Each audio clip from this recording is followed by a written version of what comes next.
Someone who was incredibly insecure and basically a failure to someone who was really successful at this one thing that was very dangerous.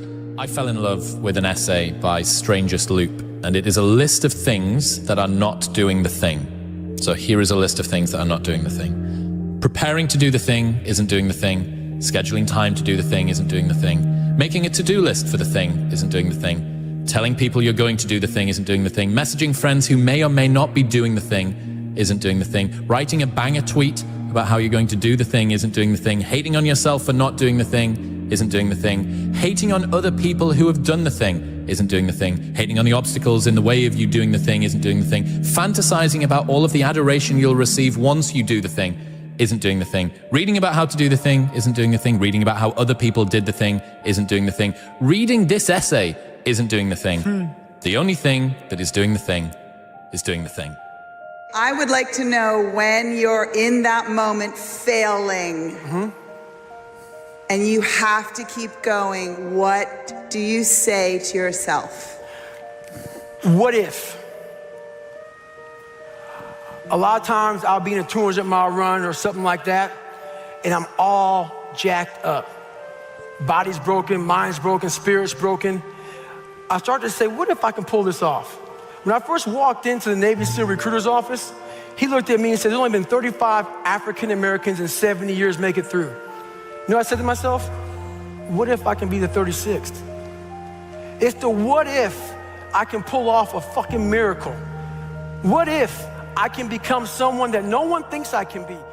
Job offers will come to you. Money will come to you if you have this kind of inner strength, this kind of inner power that I think is the ideal for young men today in the world. It's very confusing right now because everything is so fluid, and we're all supposed to think that there's no such thing as masculinity anymore, that it's toxic. But real masculinity, that real kind of strength that I'm talking about, is not toxic at all. It is not out there to hurt people. It's not out there to dominate, to be aggressive, to push people around. It's all about an inner strength, an inner confidence that you radiate outward. And that's a beautiful, beautiful thing. And I advocate making that your ideal and making that the kind of the radar that guides you through these very difficult times. Getting over failure and finding success begins with taking 100% responsibility for your life. You have to give up your excuses and victim stories.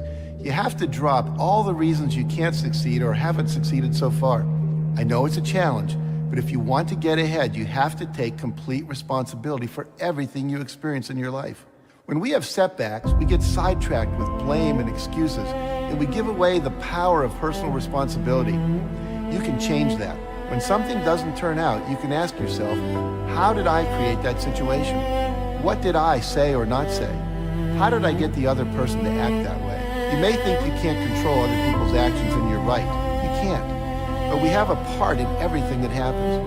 What if you hear that people have said something bad about you? Maybe it isn't even true, but you can think back and see your part in it. Maybe you've criticized them in the past without having all the information. Maybe they've heard you criticize others. Our actions affect people in ways we can never imagine. And finally, you want to ask yourself the real power question. What will I do differently next time to get the result I want? It's great to know what you did to contribute to your own difficulties, but it's pretty useless if you don't put that knowledge to work. Let it help you. Let it move you forward. After watching that film, I come to understand if I could work that hard every day, being blessed with the physical tools that I have, what would my career be? And I made a promise to myself that day that I was going to work that hard every single day so that when I do retire, I have no regrets. And that was the most important thing. Get better every single day. And if I live that way, then over time, I'll have something else to do. And that was my philosophy. It seems like it's pretty simple. If you live your life to just get better every single day, you know, for 20 years, you'll be happy. Say is, when you grow up, you tend to get told that the world is the way it is, and your life is just to live your life inside the world, try not to bash into the walls too much, try to have a nice family life, have fun, save a little money. But life, that's a very limited life. Life can be much broader once you discover one simple fact, and that is everything around you that you call life was made up by people that were no smarter than you. And you can change it. You can influence it. You can build your own things that other people can use. And the minute that you understand that you can poke life and actually something will, if you push in, something will pop out the other side. You can change it. You can mold it. That's maybe the most important thing, is to shake off this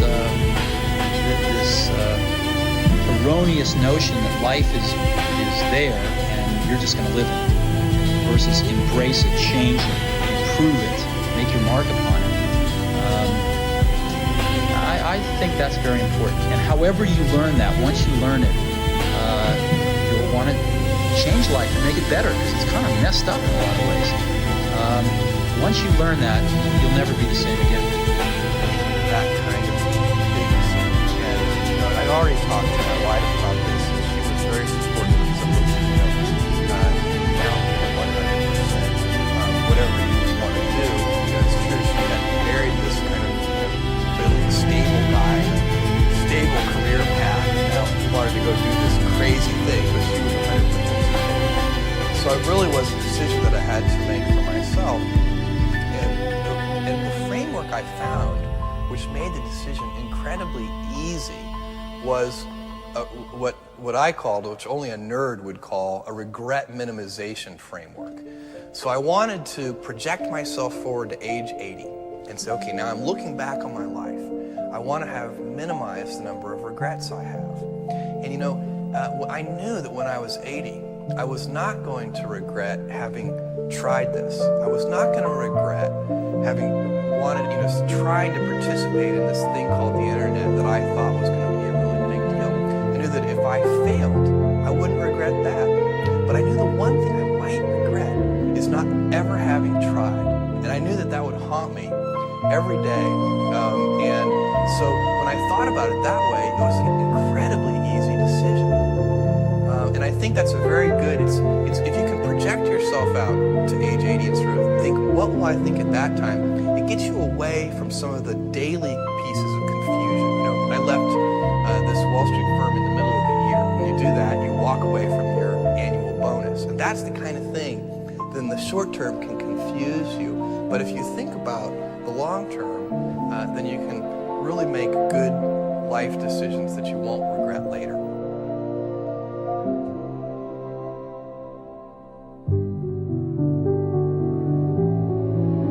It's very important for me. I'm always a competitive player. Not just in the games, I'm in the training, I'm like that. In the home, with my sisters, with my mom, with my nephews, I'm always try to competitive hard and try to win. I'm like that. I never change. Because I like this, I like what I do, I like my life, I'm a happy person. So competitive is part of my life. So in Madeira, in Madrid, in England, I always want to win, I'm always a competitive person, so it's part of me. What I do love is when I do a race and on the edge, the last race, for example, I was dead at the end. I was pushing so hard. I'm really enjoying it. That's what racing's all about. I'm generally pretty hardcore, I want a hard race. I want to be destroyed afterwards. It doesn't matter if, of course I want to win, but as long as you put up a good battle and you've given 110%, you've left with zero, it's not like, I had a couple percent left, but I finished the race. I'm like, I want to be completely depleted after the race, knowing that I gave it my all and I didn't make, very many mistakes, and then I can go home proud. We live in a world now that's so kind. We find the kind way around everything. Like, if you don't look good, I have to find a kind way of saying, I don't like your shirt. Right. That's not the approach. If that's the approach you're looking for, that book is not for you. Can't Hurt Me is not for you. The approach you have to take, at least I took, you take whatever approach you want, The conversation had to be a real, honest conversation. In the accountability mirror, guess what? I was fat. Don't find a kind word to say that, you know what, I've gained some weight. No, you're fat. When I couldn't read, not like, hey, you know, you have a learning disability. No, I cannot read. I have a 4th grade reading level, I'm struggling, and sometimes I call myself stupid. Not in a way to put myself down. So don't take it like, my God, those are so hurtful. Yeah, they're hurtful, dishonest. The conversation has to become an honest conversation of where you're at mentally. Where am I at mentally? I look like I feel like I'm falling behind in school. I'm lazy. Becomes that kind, it's okay. It's not okay. So that's where it starts. It starts with that accountability of it's not okay anymore. This can no longer be okay. And calling yourself out for exactly what you are and exactly how you need to fix it. I wanted to excel my game and isolate my game from everybody else. That I was more than just, a few dimensional. Even when it came to Magic Johnson, Magic Johnson was a crowd pleaser. He was a good offensive player. He was a great motivator. Average defensive player. I wanted to change that. I wanted to take another step. I wanted to do all those things, that could separate me from Magic Johnson. I'm not saying he wasn't great. He still is great. But we're great in our own different way, and that was motivational for me, and to this day it still is. I never feel that I'm at my best. I feel I still have room to improve. I still set goals for myself to strive for. I'm never complacent with what I've achieved. Even though it's been very successful for me, I still feel I have a lot to prove, not just as a player, but as a person, as a father, to some extent as a role model in all aspects. So I'm never really too complacent with myself or with what I've achieved. When I get to a point where I feel I can improve as a player, I walk away from the game. I still feel that I have a plateau that I hadn't reached yet in terms of my skills or my expectations of myself. I'm always going to expect myself to do certain things or surpass certain things. As long as I believe that, then my road to success is going to continue to expand. Your whole life has been a fight. Yes. And that's the way you've actually liked it. Yes. You were brought up in an environment like that. Where I came from, it was about survival mode. And to survive, you needed to be tough. You needed to show you're tough. And that's where I came from. But I brought it in my game also. I'm not afraid to say what I think. I'm not afraid to do what I believe in. Then afterwards they give you or nothing. It's me. I cannot change me. I'm not here to be beautiful or to be perfect to somebody. I think being yourself is perfect. Yeah. You will do mistakes, you will learn from your mistakes. And you will still do mistakes. And me getting angry and that's me. I need to get fired up. So that's how I bring out sharpness. That's how I bring out the best out of me when I walk on fire. Because if you make me feel too comfortable, I'm playing to win. And to win, I will destroy you. I will do everything to win. And I need to win. Because when I win is my proof that I am alive. For me as a driver, I change. I improve all the time through experiences, not race by race, not just race by race, but in life. I'm taking all these different experiences, positive or negative, extracting the best bits out of them, learning, becoming older and wiser. I'm 23 years old, and I think I'm quite wise for my age. I think I still got a long way to go, but then when it comes to driving, I excel. I push beyond the limits. When I'm training, I go beyond the pain barriers. I just do everything I can to make sure that when I arrive at the racetrack, I've already got 2-3 tenths on the other guys. You described yourself on the pitch as believing you were a lion. Is that right? I am a lion. You are a lion. Are there enough lions around you in this team? Listen, I will be honest to myself. The table is not lying. I think the team is where it is because it is what it is. If we would be number one, we would be number one. Top 4 for me, it's last time I came second, I don't even remember that. Was in Milan. AC Milan. AC Milan. And you didn't like that? No. You said it was something you weren't used to. That was the first position of the last ones, so that I don't really like. And you described that season as a failure. It is a failure. So this, whatever happens, whatever comes after the first one is a failure. You stare at your past and you'll end up staying there. It's okay to look back and admire it, but you carry on. I'm not in the business of staring back at it. You know what I mean? And getting lost back there. People say a loss can make or break a fighter, but trust me, a win can also make or break a fighter because they get comfortable with a win. People can get comfortable with a win, and slack off then. Slack off on the training. Slack off on the diet. They've won one. They're winners now. That's not me. You know, you sleep on a win and you'll wake up with a loss. So I just carry on, keep doing what I'm doing. And that's why this turnaround is so good for me. Vegas, straight away. The Fighting Irish head to the fighting capital. It's perfect. Continue on this path, the freight train straight to the top. Sports is a tool that teaches, you know, and it teaches you bad things. It can also teach you good things. It's how you perceive those things. I've looked at every experience that I've had, negative and positive, and taken that as a positive. You know, if I wouldn't change anything because I think it would alter some of the other things that happened. You know, so when I look back, I can't say that I've had any bad things happen. Sure, I mean, you don't want bad things to happen, but you deal with bad things. You can't have good or without bad. Maybe I don't know, the Irish people might understand more. A young boy dreaming of putting on the Irish jersey or dreaming of putting on his favourite football team's jersey and that crest and lifting that cup, you know, this is my crest. These gloves right here, these UFC gloves, you know. Be the first Irish man to put these on, to lace these up and get in and do the job. Honestly, no one can take that away from me, no matter what. Honestly, I don't mean to be disrespectful, but I don't care about nothing else.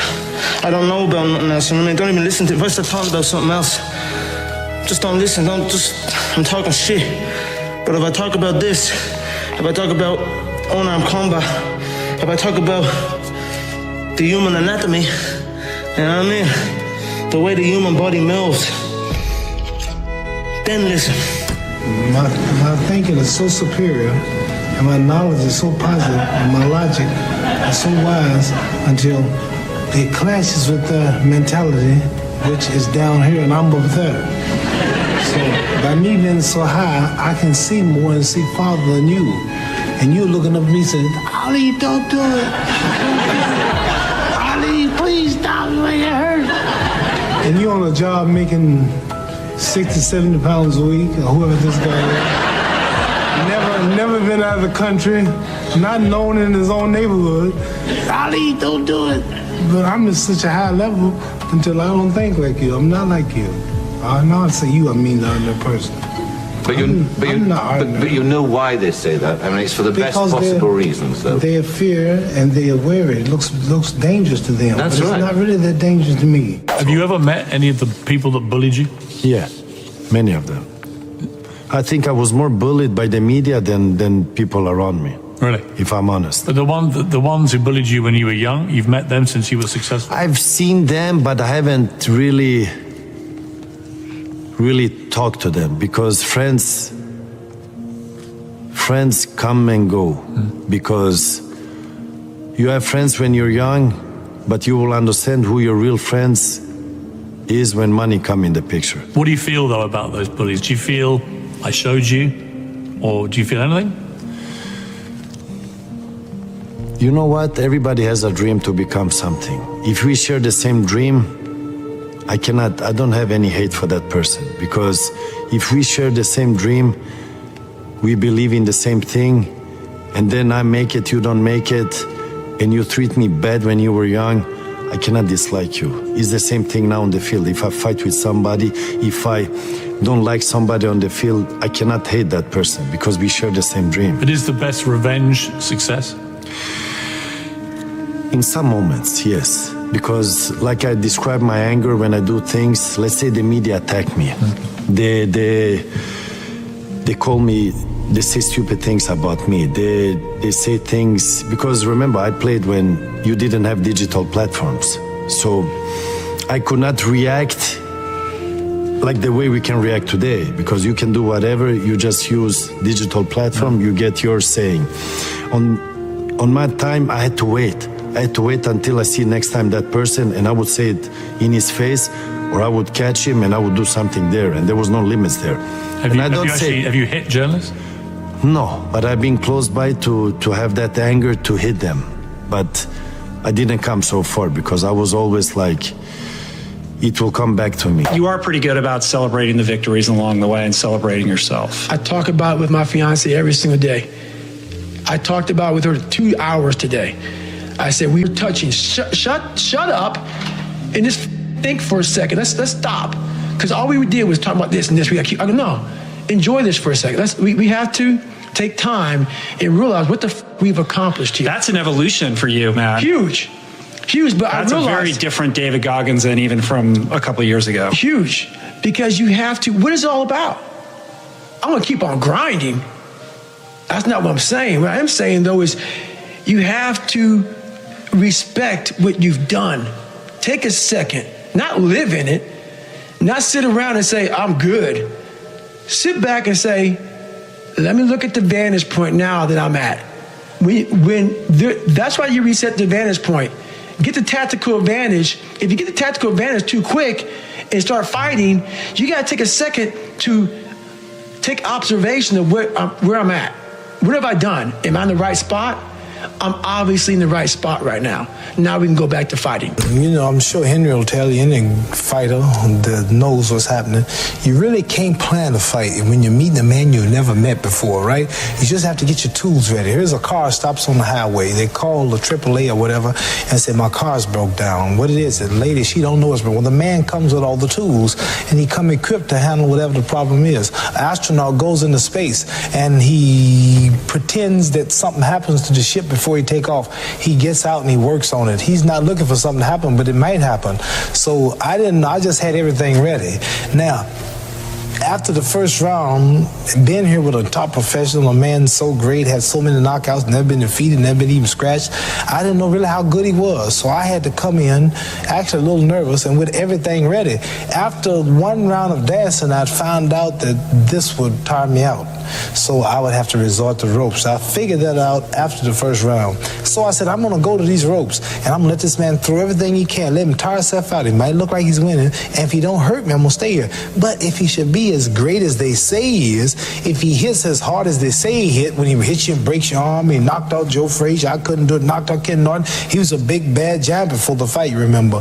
Now you remember that, don't you? Yeah, how bad he was? They don't say that now, but you remember he was a real bad cat the other day, right? Don't forget that.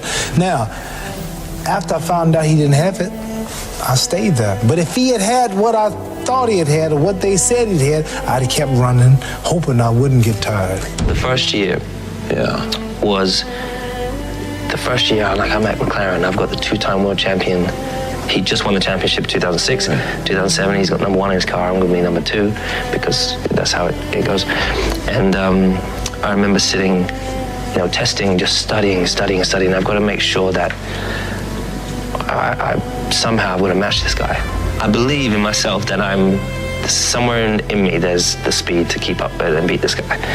So, and then before the first race, Ron said in his office, he's like, you got to expect and don't be surprised if you're half a second behind Fernando at the first race. You don't know what that did to me inside. I was so... What did it do? I was like, it just boiled me inside because he obviously not undervalued me because he obviously gave me the role, but he was not expecting me to be able to answer to his special new guy. And so he said, you expect to be beaten? Yeah. And so... and your life had not been about expecting to be beaten? No. So, I trained like crazy. I prepared. He did beat me in qualifying, and he did beat me in the first race. But I finished just behind him, third. And after that, I think I beat him in the next race. No, I didn't beat him. I think maybe the third race I beat him, and then I beat him in the championship at the end of the year, my first year, my rookie year. The only thing we can do is take one day at a time. It's all we can do. No one is perfect. Every day we strive to be perfectionists, but no one is perfect.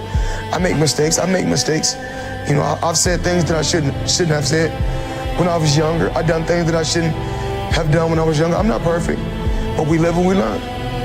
And that's a part of growing. Jealousy, people jealous of you, comes with success. So anytime you're successful, people gonna be jealous of you. When people not always gonna like you. Sometimes when you in class, some people don't like you when you're in school, right? But that don't stop you from going, right? And you still go there and be your best, right? It's the same thing like my job. I still go there and be at my best. I have the ability to see the end before the beginning even begins. And what that means is I know that to get to the very end, I can see it right now. So before I went to Buds, and I was losing all this weight, I saw myself walking across the stage at 191 pounds. That's what I had to get to get into the door. I saw myself 6 months, a year later, whatever's gonna take me to do it, I saw myself walking across that stage, getting that certificate of graduation from Buds. And I was able to be there at 300 pounds.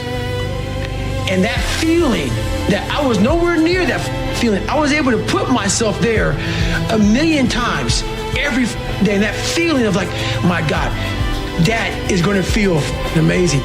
That's what made me suffer. That's what allowed the pain to be real and say, this is worth it. I want to feel for this next 18 months. It took me 18 months to finally become a Navy SEAL, to finally, just get through Buds. 18 months, it's 6 months. It took me 18.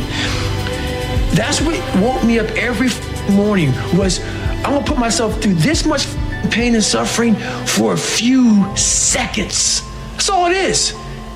A few seconds of joy.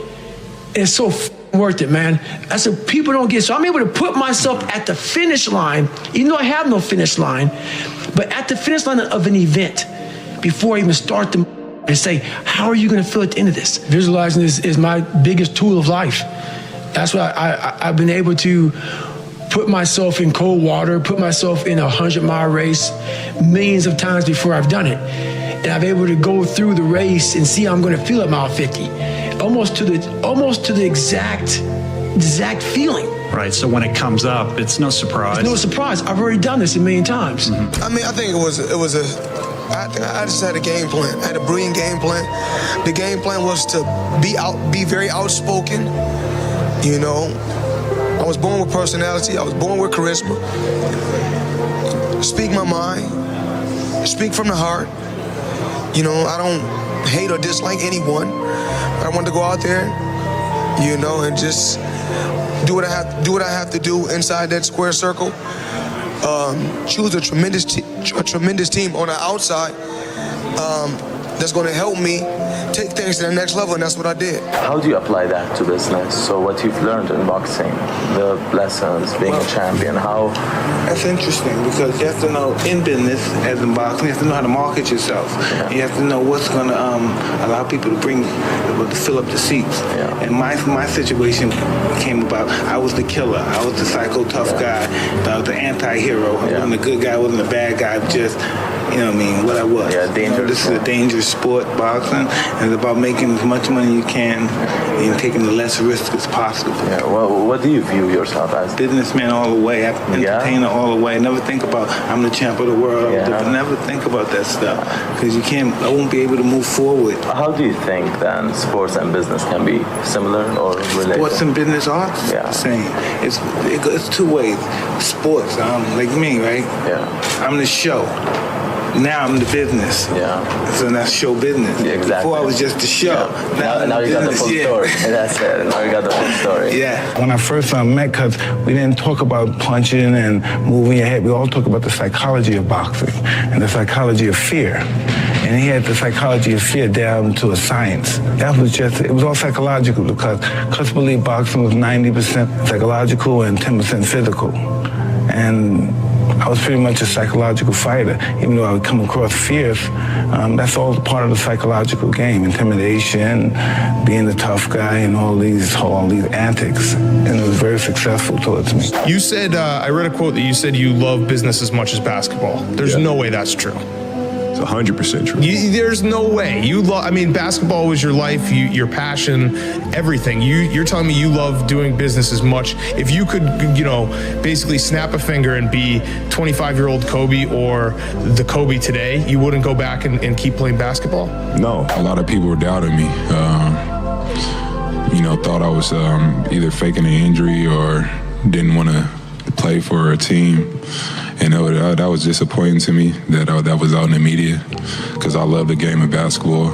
Like I always say, if we're not playing this game, if we're hurt, you're down. Doesn't matter what anybody has to say about me. I know who I am as a person. I know how I feel. And always just trust yourself.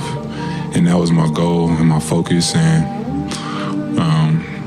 that's one of the things that, I take on the floor. I don't care about what media has to say about me, or if they want me to score or whatever, 30 points, because I did the game before. I'm gonna come out and play the right way. I'm not trying to make headlines. And, that's just things that, I pretty much learned just throughout this journey of being in the NBA. So, that's how I just keep growing up as a man, and that's why I say I just think about my past life and try to learn from situations and be wise and learn from others. All the good fighters are not fighting each other. It's a Deontay Wilder. He's knocking out everybody, but he hadn't fought a rated guy. Yeah, he's a couple of guys he should fight before he fights Klitschko, or fought this other guy, the gentleman from Haiti. What's his name again? Esteban. He should fight some contenders. I'm not saying he's a bad fighter, he can't fight. It looks like he was gonna win. Before the fight even started, this guy's gonna win. That's not what boxing's all about. Boxing's about being pushed, about being challenged, about challenging yourself. Muhammad Ali, they talk about Rocky Marciano 49-0. Rocky Marciano got his ass kicked. He fought for that O. He fought the best fighter. They beat his ass. He came back. He didn't have the undefeated record by osmosis. He fought for it. These guys are not fighting for it, the undefeated records. If he lost a fight, look, Ali's the greatest fighter ever lived, and he lost. No one's gonna ever be better than him. He's the greatest fighter ever lived, and he lost. So being undefeated doesn't mean anything if you don't push yourself and go through the test. Was it a hard decision, like I'm going pro, or did you just know? Because A-Rod obviously did the same thing, as a young kid, 17, 18, going to be a pro athlete. It was a tough decision. Ultimately, the key factor for me wasn't whether or not I was ready. It was the fact that if I wasn't ready, I was determined to figure out how to get ready. And ultimately, even if I was ready, I still need to improve anyway, right? So the work's not gonna stop. And it was just a matter of, do you wanna come to the league and learn from the best? And I'm doing the math in my head. I'm looking at Stockton, how many years he's playing, Drexler, how many years he's playing, MJ, how many years more he's playing, Hakeem. These are players that I studied growing up. And the best way to learn from them is to have that jump off of the film, jump off of the page, and see it face to face. That's the best way to learn, because it was like a database. I had everything in my mind of what they could do, what they didn't like to do, where they did it, when they did it. Now, if I could see that up close, that is the greatest form of education that I could possibly receive. So that's when I was like, no, I'm going to go pro, because I've already done it. See, here's the thing. When I was playing, and teammates would say, "Oh, Kobe's not out on the road. What is he doing?" What is it about investment and entrepreneurship that sort of has bitten you? I never look at it as investments, believe it or not. I just look at it as partnerships, help changing the world, and just being part of something that's inspiring. My business people all the time, whenever they talk about money, you can ask them, I don't want to hear it. But if they bring an idea to me that I think is going to go to the next level, most of the time, if I follow my heart, and everything else will fall in place. I've never, ever done a deal. Hey, we got this suit company. We throw some pinstripes in the suit. You give me 100,000. We sell 20 of them. I've never did a deal where it was always based on money. I've always did my business deals based on how I felt it was going to go in the future, how I felt it was going to help and inspire somebody. Investments not going to always go how you want them to go. Business plans not going to go how you want them to go. So you just have to just have to regroup. You know, you can never... You say regroup, what does that mean? What does that look like? My theory and my thought process is to never focus on the problem, focus on the solution. I invested in this water company, it didn't go well, that money's gone. Now I gotta regroup. Now I gotta do something else. So I'll be upset for about 20 minutes, go to that cabinet, get them frosted flakes, get some of that cold milk, slice them bananas up, watch some ESPN, and then the next day I'm back on track. Y'all got that? That's pretty good. But the key thing he said, focus on the solution, not on the problem, because where your energy goes, that's where your focus and concentration goes. I think as a competitor, if you're trying to do something meaningful, if you don't have the mindset that you're the best ever, you failed already. So if you don't have the mindset that you are the best reporter ever, then you already failed. And that's been my mindset since I can remember. That will be my mindset as long as I can remember anything, that I am the best ever at what I do. And every day that I step on the basketball floor, I will strive to be that. But my mindset will always be as such, as I am the best to do what I do. And that'll give me a shot at being the best.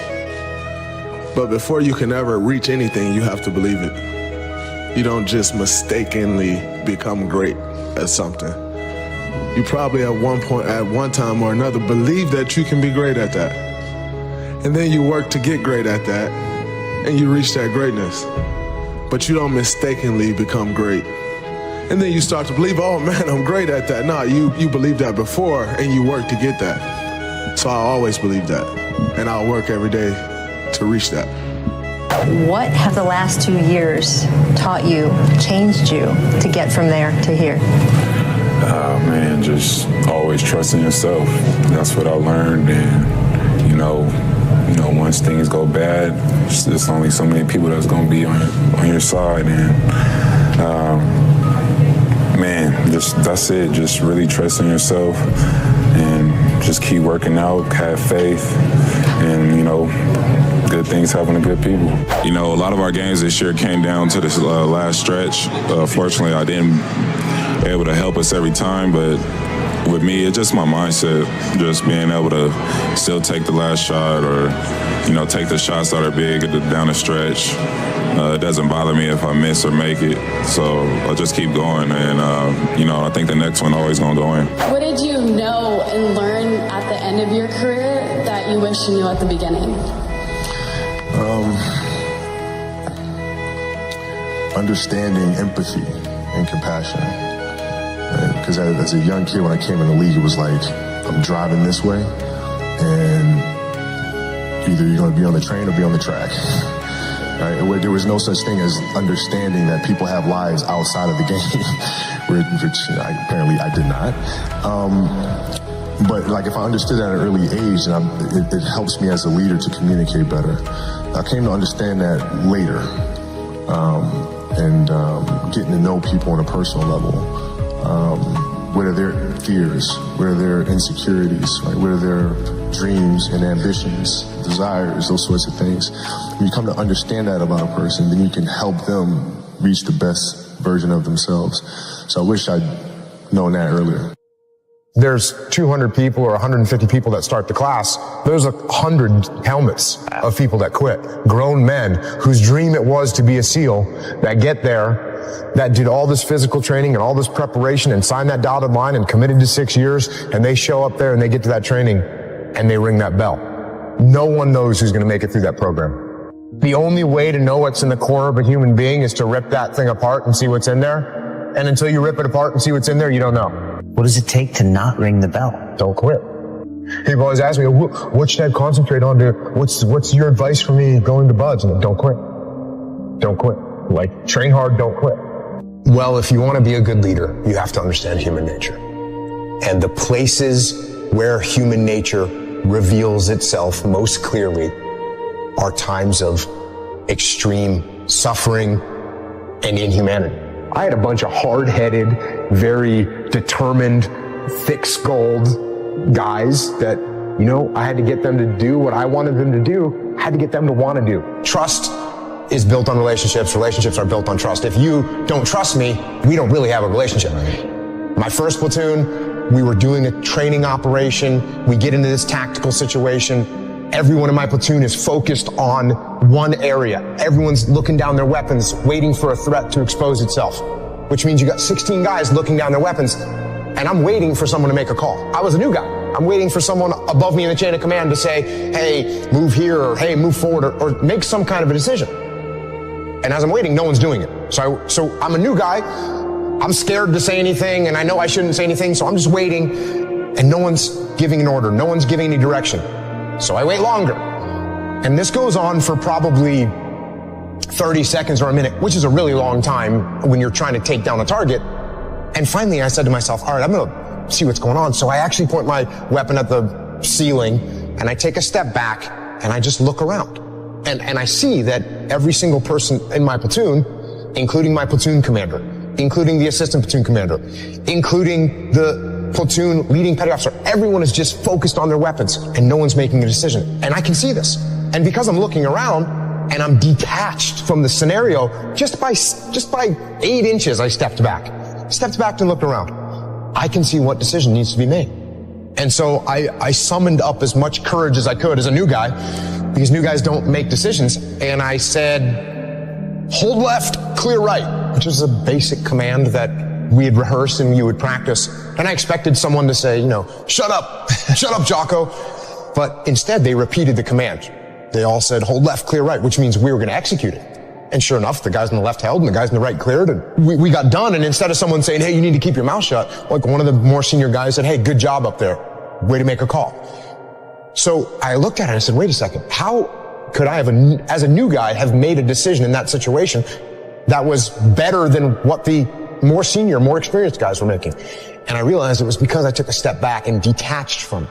So at that moment, I said to myself, okay, from now on, when I get into these tactical scenarios, I'm going to take a step back and I'm going to try and look around and I'm going to try and detach myself from the chaos and the mayhem.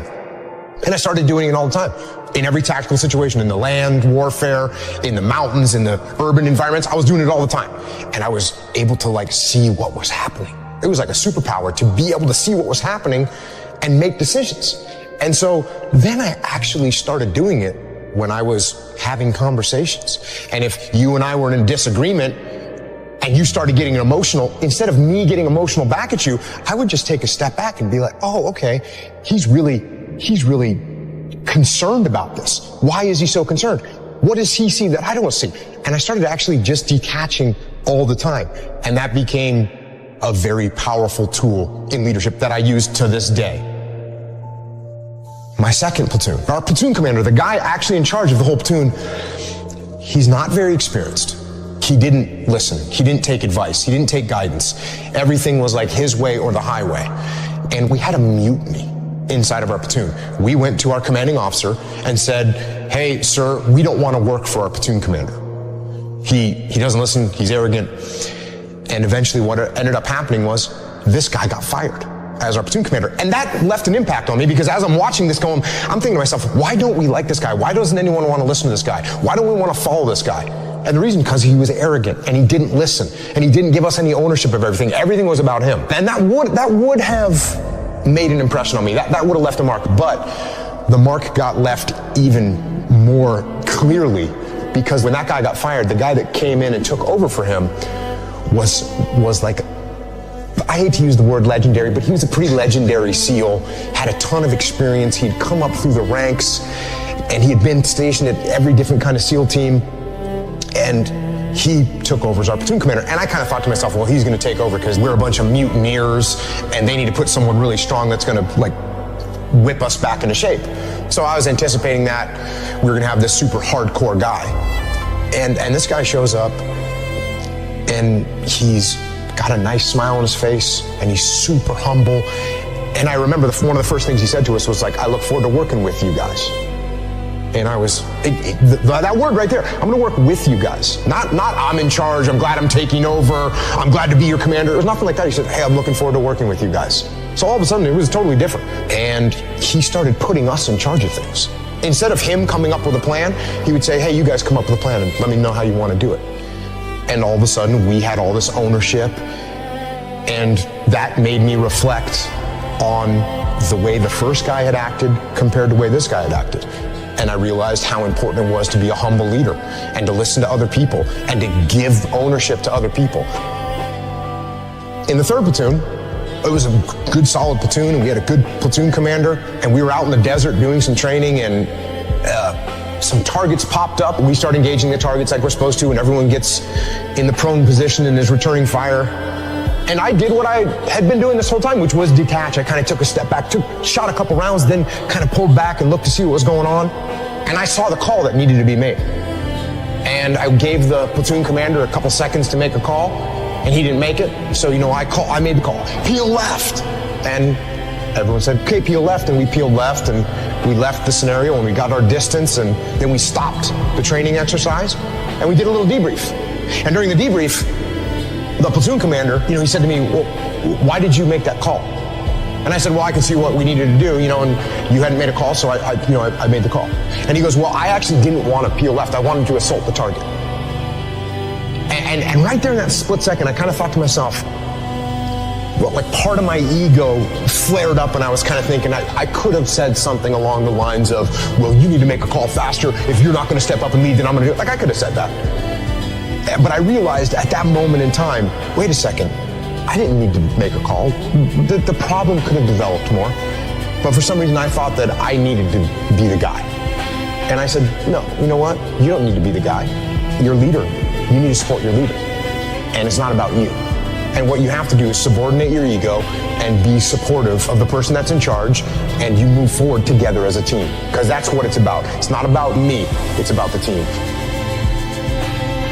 There's a word that people bring up a lot, and I think they're pretty interchangeable, and it's relationships and trust, right?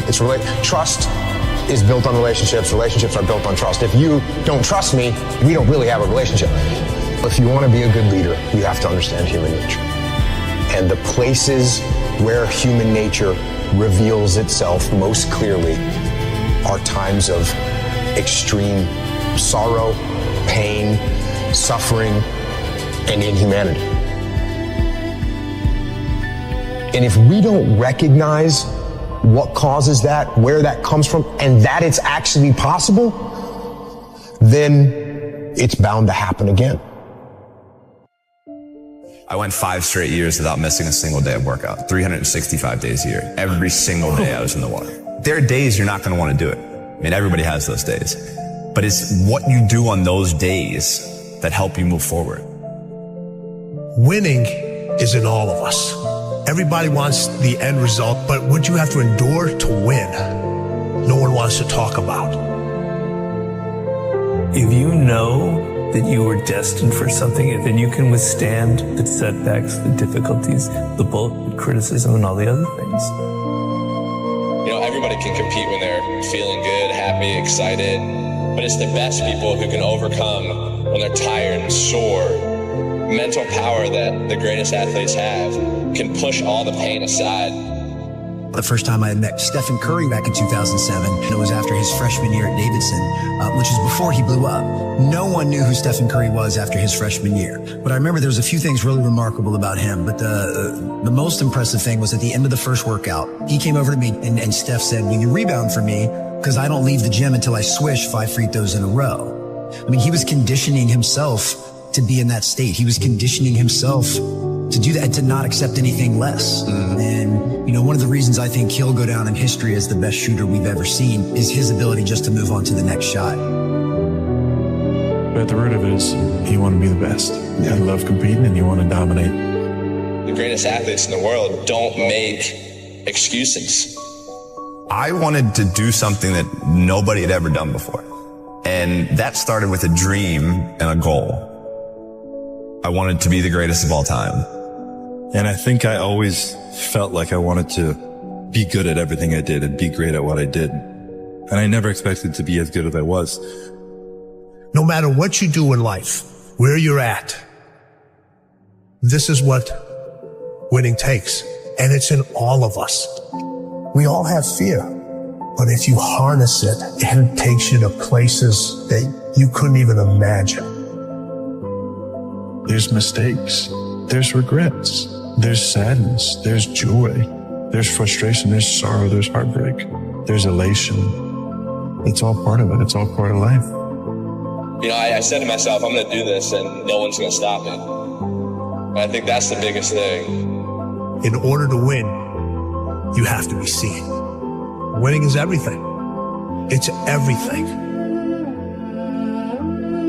People are champions when they really see themselves with no limits, when they really see themselves great. Because when you see yourself there, you are much more willing to do the work. You are much more willing to break barriers that others don't break because they don't really see themselves breaking those barriers. And this young guy, Djokovic, is 19 years old and he plays Roger for the first time in a Grand Slam. He's nobody. When Novak Djokovic started, Rafa and Roger were winning everything. It's impossible to win a Grand Slam with those two guys. You can't beat them. They're just way better than everyone. And he's interviewed before the match and he says, I'm going to beat this guy. And I remember the press went really bad against him. Who does he think he is? But he was seeing him there. He was seeing himself there. He was seeing himself better than them, which maybe people saw that as being cocky, but he was just very confident about his abilities. And he ended up being the best of the three. He beat all the records. He beat them on every level because his self-belief was extremely high. His self-esteem, the way he was seeing himself. That's how I know if someone is a champion. And a lot of people fake it, which is better than not faking it, but it's not as good as really believing it deeply inside. Talk to the young players, they will say, I want to be number one. I mean, they wish.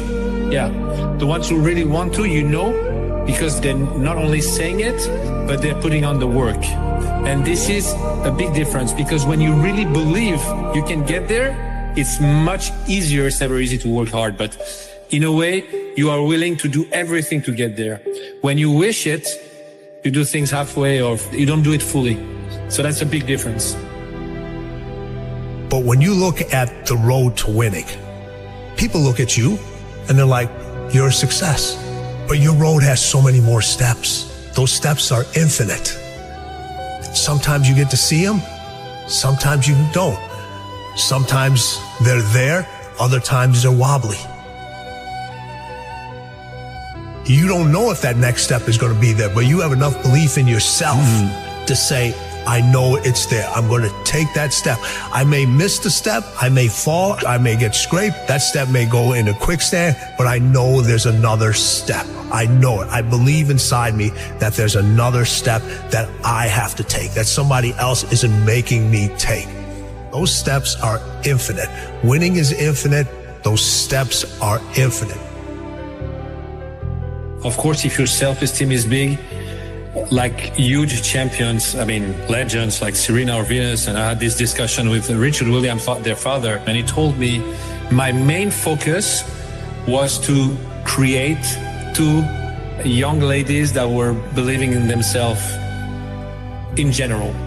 And he said to me this, and I believe it, whatever they would have done, they would have been successful.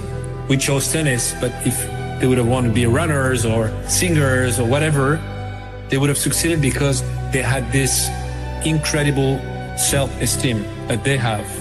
And you'll see that whatever they're going to do after tennis, they're going to be successful. I think from the get-go, I believed I could do it. You know, it just seemed so real to me. I'd already gotten sponsors. I was already winning competitions, and I saw the pros, you know, making a great living at what they were doing. And I just figured, like, God, if I could just get to that point, you know, I think I could make a bit of a living out of this. Why would you do crazy efforts, working crazy hard to achieve something you don't really believe in? Why would you put yourself at risk to fail if you don't deeply believe that at the end you're going to make it? Not saying that people never fail. Of course they fail, and Serena failed many times in tennis too. But we remember what she achieved, which is much bigger.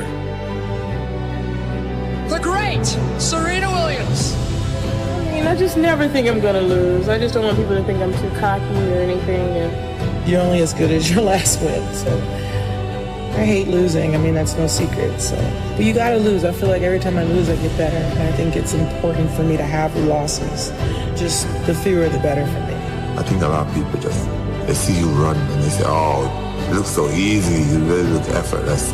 But before it gets to that point, it's hard. It's like hard work. Day in, day out, sacrifice, day in, day out. The confidence comes from preparation. You know, so when the game's on the line, I'm not asking myself to do something that I haven't done thousands of times before. When I prepare, I know what I'm capable of doing, I know what I'm comfortable doing, and I know what I'm not comfortable doing. You know, and so in those moments, if it looks like I'm ice cold or not nervous, it's because I've done it thousands of times before. So what's one more time? No, I've never been afraid. I mean, obviously you're nervous, but afraid means you're not confident in your skills. I have total confidence in my skills, so I'm not afraid. You know, if you put your mind to doing whatever you want to do, you know, good things can happen. That shot gave me the idea that I could be better than what people think, and I can, you know, surpass any expectations that I may have for myself. The start is just every day do something you didn't do the day before. If you just pay attention to the details, you pay attention to the details, those distinctions are easy to see. Everybody talks about working hard, showing up early, showing up late, doing all. Everybody can do that. Everybody can do that. It's the mannerisms of the way they carry themselves. It's the way they compete. It's the way they listen. It's the way they absorb information, how coachable they are. The one thing all my athletes in business, in sports, the best of the best are so coachable. They listen. They listen. They absorb the information. They pay attention. They're there. Of course you want to win, but winning is not a goal. Winning is a result.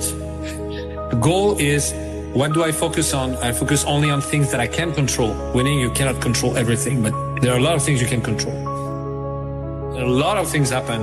A lot of emotions come in. A lot of thoughts come in. You have to take them away, and the only way to take them away is to talk to yourself in a way that makes you better.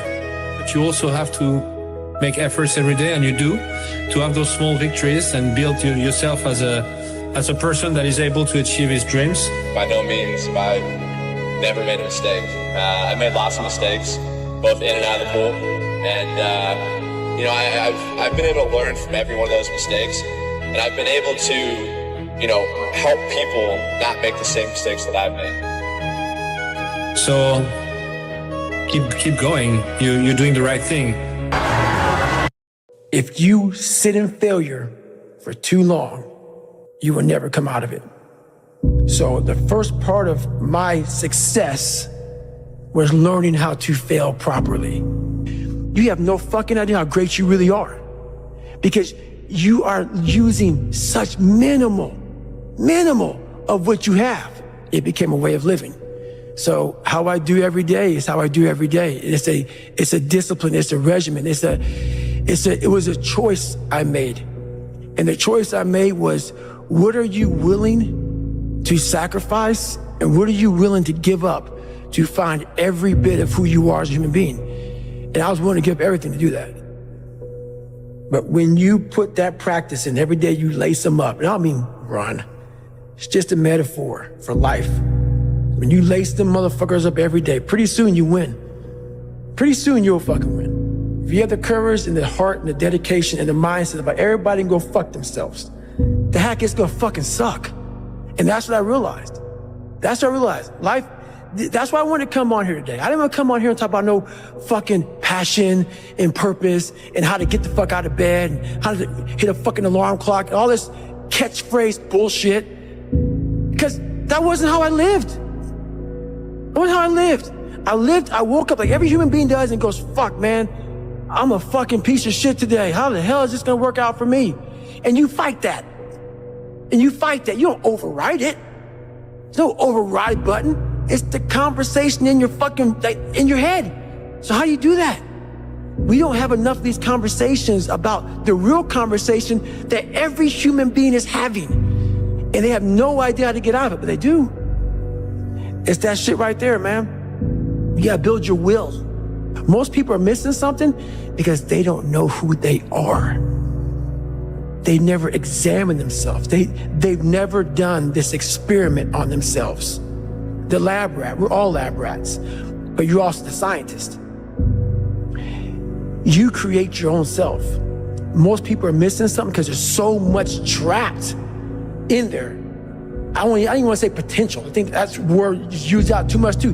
There's so much in you that God or wherever the hell you believe in, or if you're an atheist, in you that you have not unlocked, that you walk around with this gorgeous wife or great husband and all this money. You're like, God, I feel like I'm missing something. Yeah, because it's about 75% of you is still fucking in there.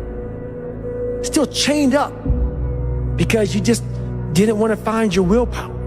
Didn't want to find your soul, your will, your heart, your determination, your guts, your courage. And what that looks like, it looks scary. Like your little scary lab I went in. Scary. To wake up every day and say, I'm stupid, but I want to figure out a way to be smarter.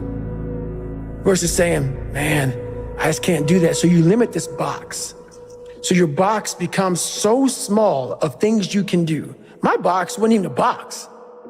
It was a fucking little pinhole. And then through examining myself, getting some willpower, some courage, it became bigger than this table. But that's what we all do. That's why I wanted to come here today and talk to you about real shit. Why most people don't want to do that, build that willpower, is because it is scary.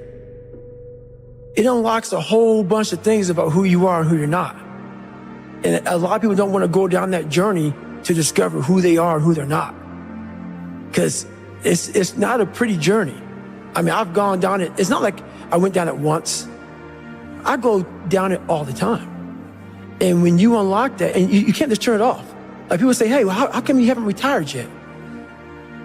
I built all this willpower.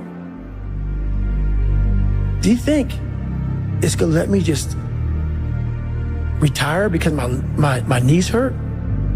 It's telling me every morning, I wake up like, man, my knees hurt, my legs hurt, my body hurts, but you can still run. So why aren't you running? If you can still run, there'll be a time when you can't lace them up anymore, but you can still run. So I still run. When the time comes I can't run, the body will say, you just can't run. But if I can still do something, that willpower that I have created, it makes me do it every fucking day. And that's what they don't get. What builds a human being is you start with the small building blocks. And before you know it, man, you become something that it doesn't even make sense to most people because it's just who you are now. That's why I can still run at 50 at 49 with broke down knees and broke down body. Because my body knows you still can. Therefore I do. Second you stop, the willpower is gone. You know why people connect with my book so well? For some reason, God put me in almost every fucked up situation on the planet Earth. So when I talk to people, it's not sugar-coated, because I'm not saying it from, I was 175 pounds my whole life. I don't say much to those people. Maybe you're a piece of shit. Maybe you want to be nobody. Maybe you're happy exactly where you are in life, because obviously you are. Maybe you don't have the determination to be somebody better than who you are. And if you want to live with that, I'll support you in that. If you're good with being who you are, that every day you wake up and every day you smell like shit because you can't wash your body well, and your skin's messed up because your health's so bad, and you can't put your clothes on right, you need help with that. You need help, like when I was training, I need help wiping my ass. That makes you feel good? Nothing I can say to you. If every day you wake up with this, see, people are haunted, but they obviously like horror films because they keep watching the same fucking movie. I don't like horror films. A lot of people like horror films. So I don't say much to them.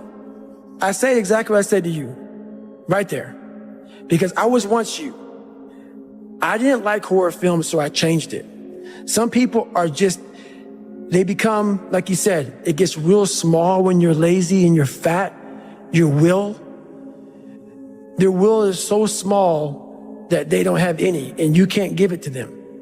There has to be something. This is what I'm talking about now, because this isn't a hack. This has to be in you. Something in you has to wake up. And usually the only person that can wake it up is you. Sometimes you can read a David Goggins book because I was all this shit and then a lot more of fucked up. But if you don't have a little flame, just barely, you're done. I can't light it for you. And that's the harsh reality of this life that I want to get across so fucking bad. You can watch me, you can watch you can watch fucking Rogan and Cameron Haynes, all these motherfuckers. You can go to Tony Robbins's fucking bullshit, do all this shit. Do all this shit. If you could keep going back and keep spending money and spending money and spending money with no results, you can wonder, wow, maybe let me go try out David Goggins. He ain't gonna fucking help you. You have to explore, examine the insides of yourself. And what do you really want out of life? Your friend and a lot of people out here just don't fucking want it.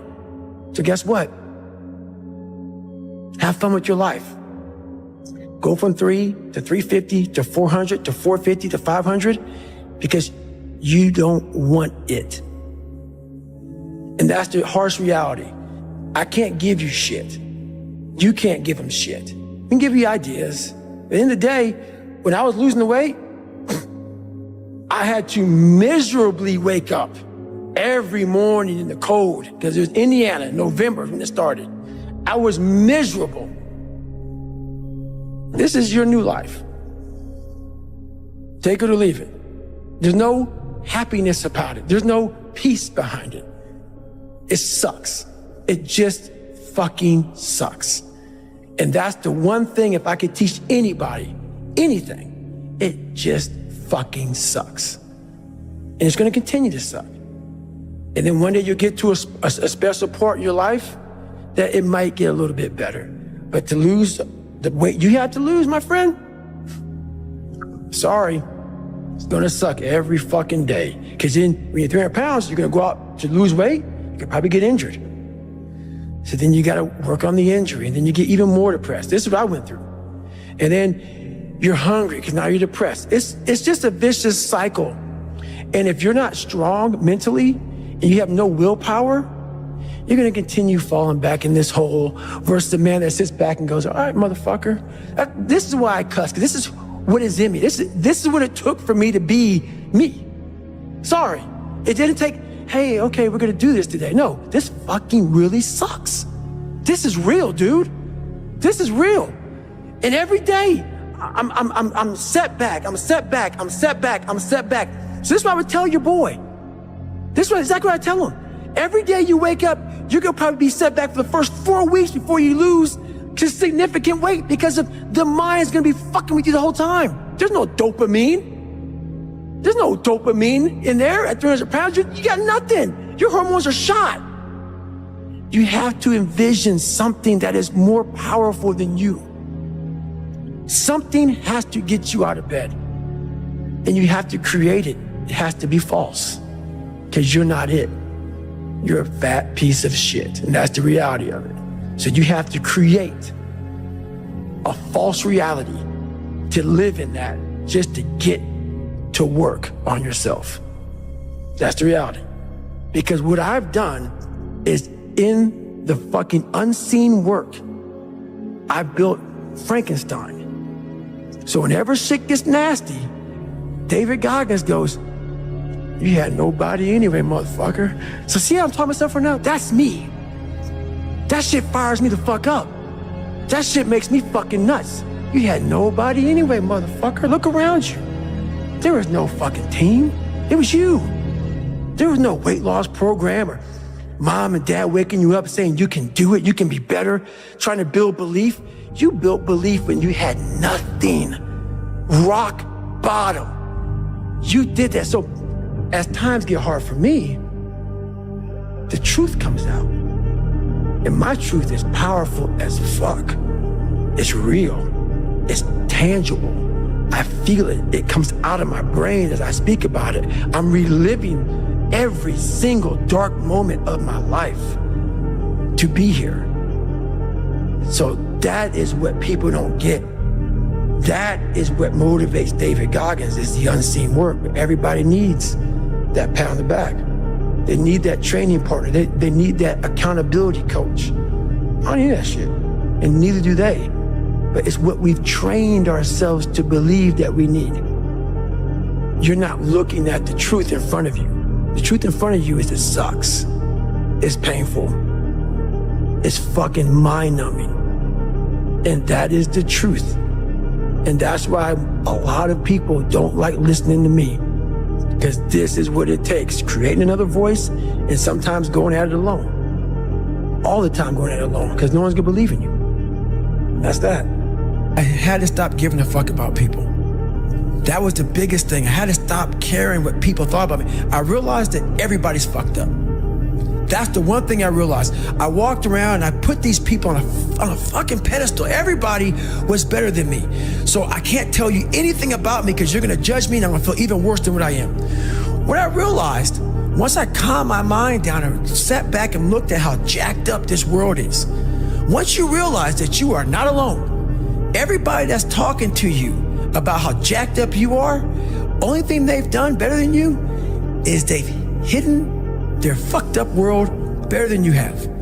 That's all they've done. So once I realized that, if you want to sit back, like for instance, there's all these things that are on TV and we have all these news people judging people who fuck up in life. And yeah, they made big mistakes. But that person who is judging you on TV, I guarantee you that news person is saying, I'm glad that my shit didn't come out, but I'm gonna judge the hell out of you. I know that about people. So if you want to sit back and judge how jacked up I was and how messed up my life was, Merry Christmas, go for it. Have a good time. But I'm smiling at you right now, knowing you have a secret that you're not willing to share. It gives you a lot of power when you're able to go on a podcast this big and say, hey, tell me, I'll tell you anything you want to know. I no longer care. And that is a lot of power in that. To be able to put your life on a billboard for the whole world to see and say, judge it, man. Judge it. Like just me talking about it makes me feel good. And that's another thing about it. When you are willing to talk about how jacked up you are, the strength, that big rock that you carry, it just starts to come off you. It just starts to come off. That's why I do it so often. I'm like, hey man, I'll tell you anything you want to know. I'm tired of being afraid. I'm tired of not telling you shit. I'm tired of lying about how good I'm not. We tend to do the things that are easy. And that is, it builds no mental toughness. It builds no mental hardening. It builds nothing. When you work out, working out is where you can build that the fastest. Because it's a constant, it gives you instant feedback. Yeah, you may not lose the weight you want to real fast, but the discipline it takes, it transfers over to all aspects of your life. It's not, people, man, why are you always working out? Stop looking at it that way. This is the foundation of life. When you look in the mirror, every morning we all look in the mirror to get ready to go to work, to go anywhere. The first thing you see is your reflection. If you don't like what you see in the morning, you lost the war already. It's not about even liking what you see. It's about looking in the mirror and you may start, man, I feel different. That reflection is not everything. It's a feeling you're supposed to get. So you have to, in life, once you leave your house, the war begins. In your house, you have some control. And that reflection in that mirror, you have to control that reflection in the mirror. That's how you start your day. If you leave your house feeling like, okay, I can fight. I've established the mentality to fight. And that all that comes from working out.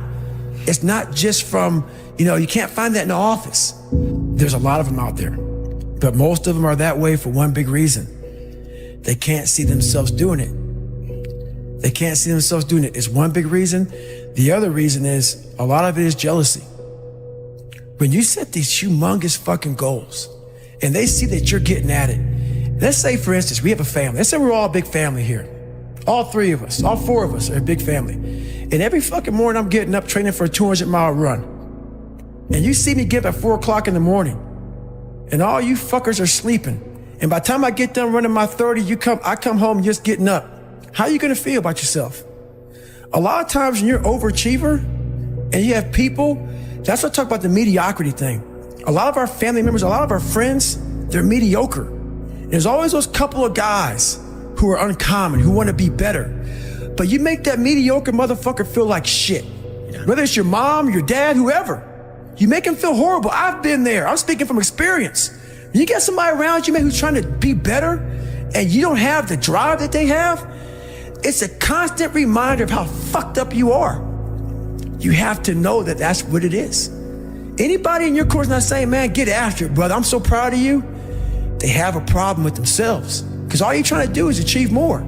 If that's a problem for somebody, you have to look at them and say, man, you really have a fucking problem with yourself, huh? It's much deeper than what you think. Right. It lies deep in your soul. How I was able to fix myself was I saw how ugly I was towards other people who were great. I was able to look back and say, man, you don't hate that motherfucker for any reason because he's great. And you're lazy. You're lazy. He makes you feel like shit every single day. That's where it comes from. You gotta know, you have to know where shit comes from to be able to solve it. I honestly want to be considered one of the hardest men to walk the planet Earth in the history of the world. And what I mean by hard, I'm not talking about the guy who does the most pull-ups, the most sit-ups, runs the most. Just a person who's able to overcome any adversity in front of him, to figure out a way. Hardness isn't about all this physical shit, man.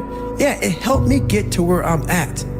But all I was doing in the whole process, the process wasn't to be ripped. It wasn't to walk around with my shirt off. That wasn't it. I knew through the physical challenges, through the physical suffering, my mind was getting stronger. I was literally doing that for a reason. I had a weak mind. All the rest just happened to come with it. I was trying to strengthen the mind to handle all the judgment that's passed on me, perceived and not. Sometimes you make it up in your own head. You know, I just want to be able to handle all of that, everything, physical, mental. I want to be perceived as that, like an old school barbarian, an old school guy that's like, God, dog, man, nothing can hurt the guy, which is why the book is titled, Can't Hurt Me. I want people to have that mantra in their life. Take that with you. Take it everywhere you go in life. And if you believe that and you work towards that, callous in your mind, strengthen yourself, Can't Hurt Me is strong. In any situation, like when I was in Buzz, they beat the shit out of you. I'd be the first one to get up and say, can't hurt me, motherfucker. And they were beating the hell out of me. But you say that enough to you. False motivation becomes fucking real motivation after a while. I realized is I'm not a cookie cutter type of guy. Right. I'm not here to take your money. I'm here to help you.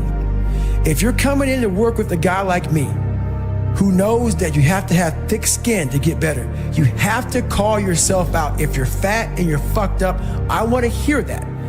I don't want to hear you tap dancing around shit. So I don't take on many clients because when you work with me, we're going to get to the root of the fucking problem. And a lot of people don't want to go there. They don't want to talk about their childhood.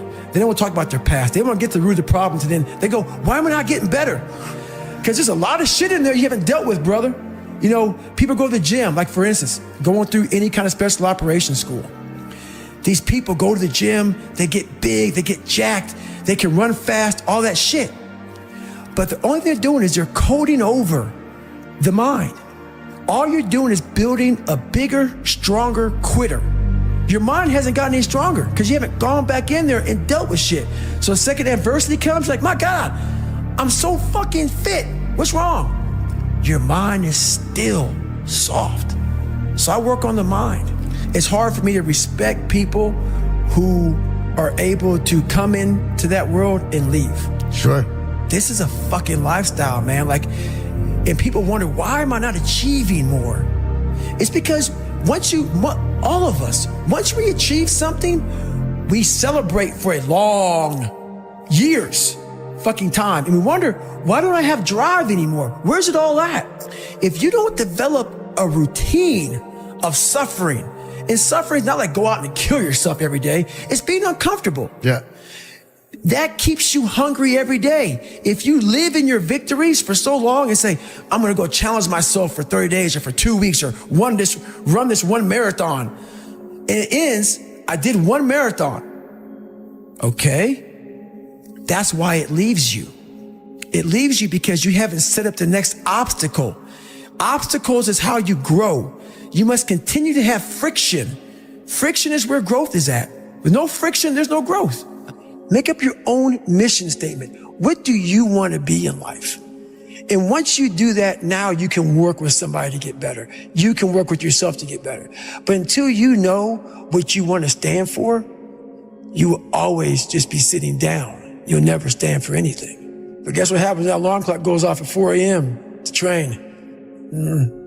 I don't want to be a SEAL today. Or I don't want to be whatever today. I'll start tomorrow. And that's the usual pattern of people's lives. That's why I talk about clearing out the mind. Until you really want to do something, you're always going to be a talker.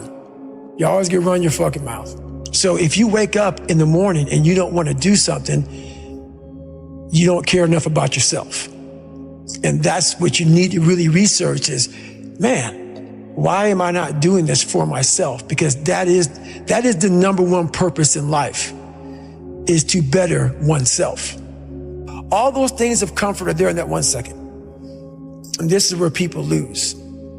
So what I do in that 1 second, because we all think about quitting when shit's hard.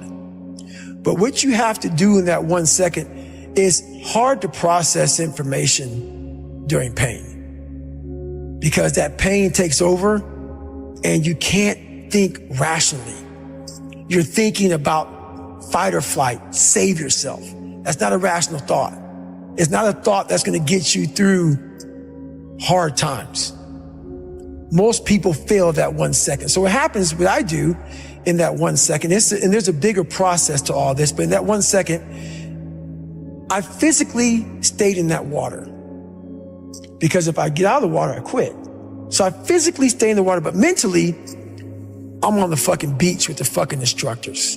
And the instructors, it's cold outside, so they got these parkas on. They got their cup of fucking Joe, and they're warm because they've already been through it. So now it's your turn to go through it. So mentally, I get back with them. I'm still in the water physically, but mentally, I'm back with them. I'm chilling. I got my parka on, and now I'm thinking logically because I'm warm now. Mentally, I'm warm. I've taken that 1 second. Let's not quit yet, guys. Let's fucking think about your options.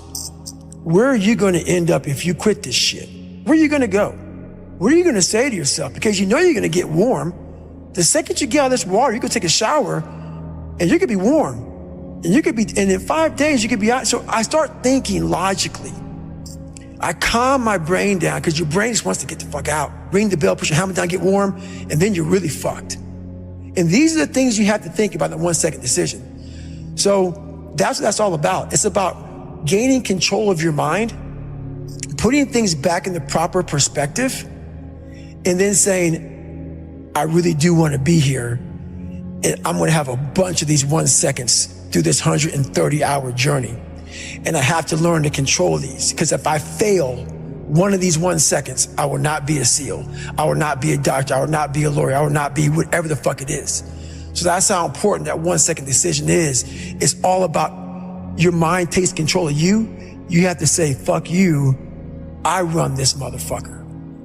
And that's what that's all about. So every morning starts with a run. And that's because that's the one thing I hate to do more than anything in the world. So that's like my cup of coffee.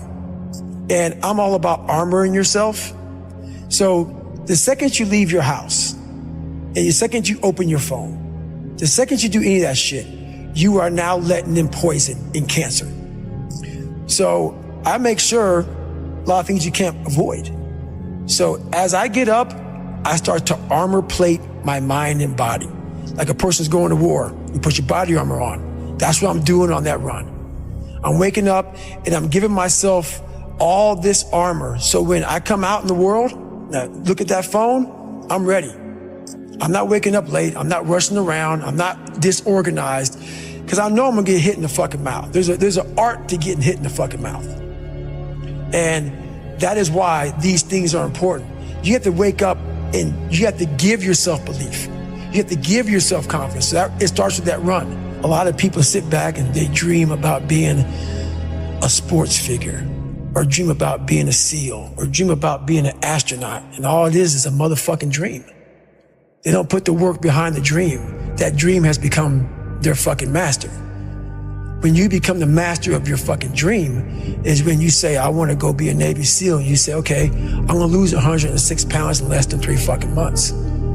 the dream was the one thing I thought about, and the dream was now gone. Now, what comes in, the dream goes away, and the fucking laundry list of fucking details and tasks come up. Gotta do this, gotta do this, gotta do this, gotta do this. That's when you become the master of your dream. So, a lot of people out there dreaming. So my first conversation when I was absolutely nobody, and that's one thing you have to say. We live in a world now that's so kind. We find the kind way around everything. Like, if you don't look good, I have to find a kind way of saying, I don't like your shirt. Right. That's not the approach. If that's the approach you're looking for, that book is not for you. Can't Hurt Me is not for you. The approach you have to take, at least I took, you take whatever approach you want. The conversation had to be a real, honest conversation. In the accountability mirror, guess what? I was fat. Don't find a kind word to say that, you know what, I've gained some weight. No, you're fat.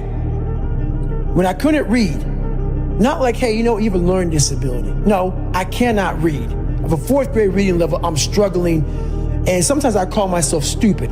Not in a way to put myself down. So don't take it like, my God, those are so hurtful. Yeah, they're hurtful, dishonest. The conversation has to become an honest conversation of where you're at mentally. Where am I at mentally? I look like shit. I feel like shit.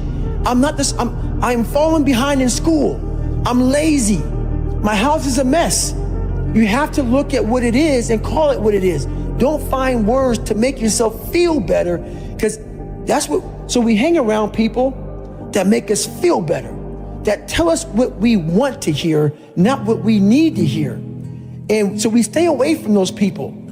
And we stay away from those people, like our internal dialogue becomes that kind, it's okay, it's not okay.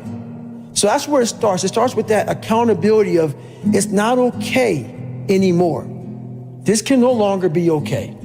And calling yourself out for exactly what you are and exactly how you need to fix it. That's where it starts. Nothing gets solved by that, man. Nothing. And if you look at America right now, and I won't get off on this, nothing is getting solved because there's so much racism. There's so many things, and that's just one of them. We can't talk about anything. We are skirting all these conversations because if I say this, I'm going to offend a black person or a white person or a Jewish person or a gay or lesbian person. We skirt around the daggone problem. So we can't fix shit. Everything is like, well, if I say this on TV, I'm going to lose my day. We have to say it. We have to break the barriers within our minds, within the world. And it starts with yourself. It starts with yourself. You got to break the barriers down within yourself and it's go there. You got to go to yourself. So think about it. When I say suffering, people cringe. People, that's the one word, whenever I post about it, people cringe. It's not about suffering, how people may look at suffering. Like you have to just go to a place that just every day of your life is suffering. You have to tap into suffering every day of your life because we have so much scarring that we have to clean up. You have to look at suffering as almost like I look at failure. To succeed, you must fail.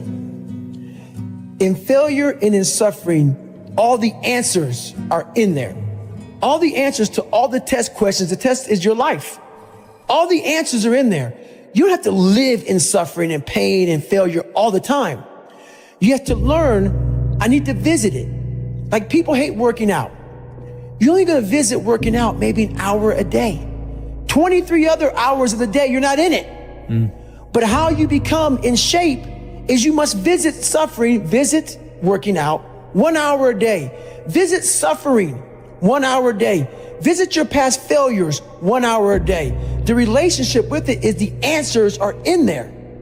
They are in there. Within the suffering, go in there, and I call it the live autopsy. The live autopsy. How you find out someone died? They crack you open after you're dead. How you can live is do it while you're alive.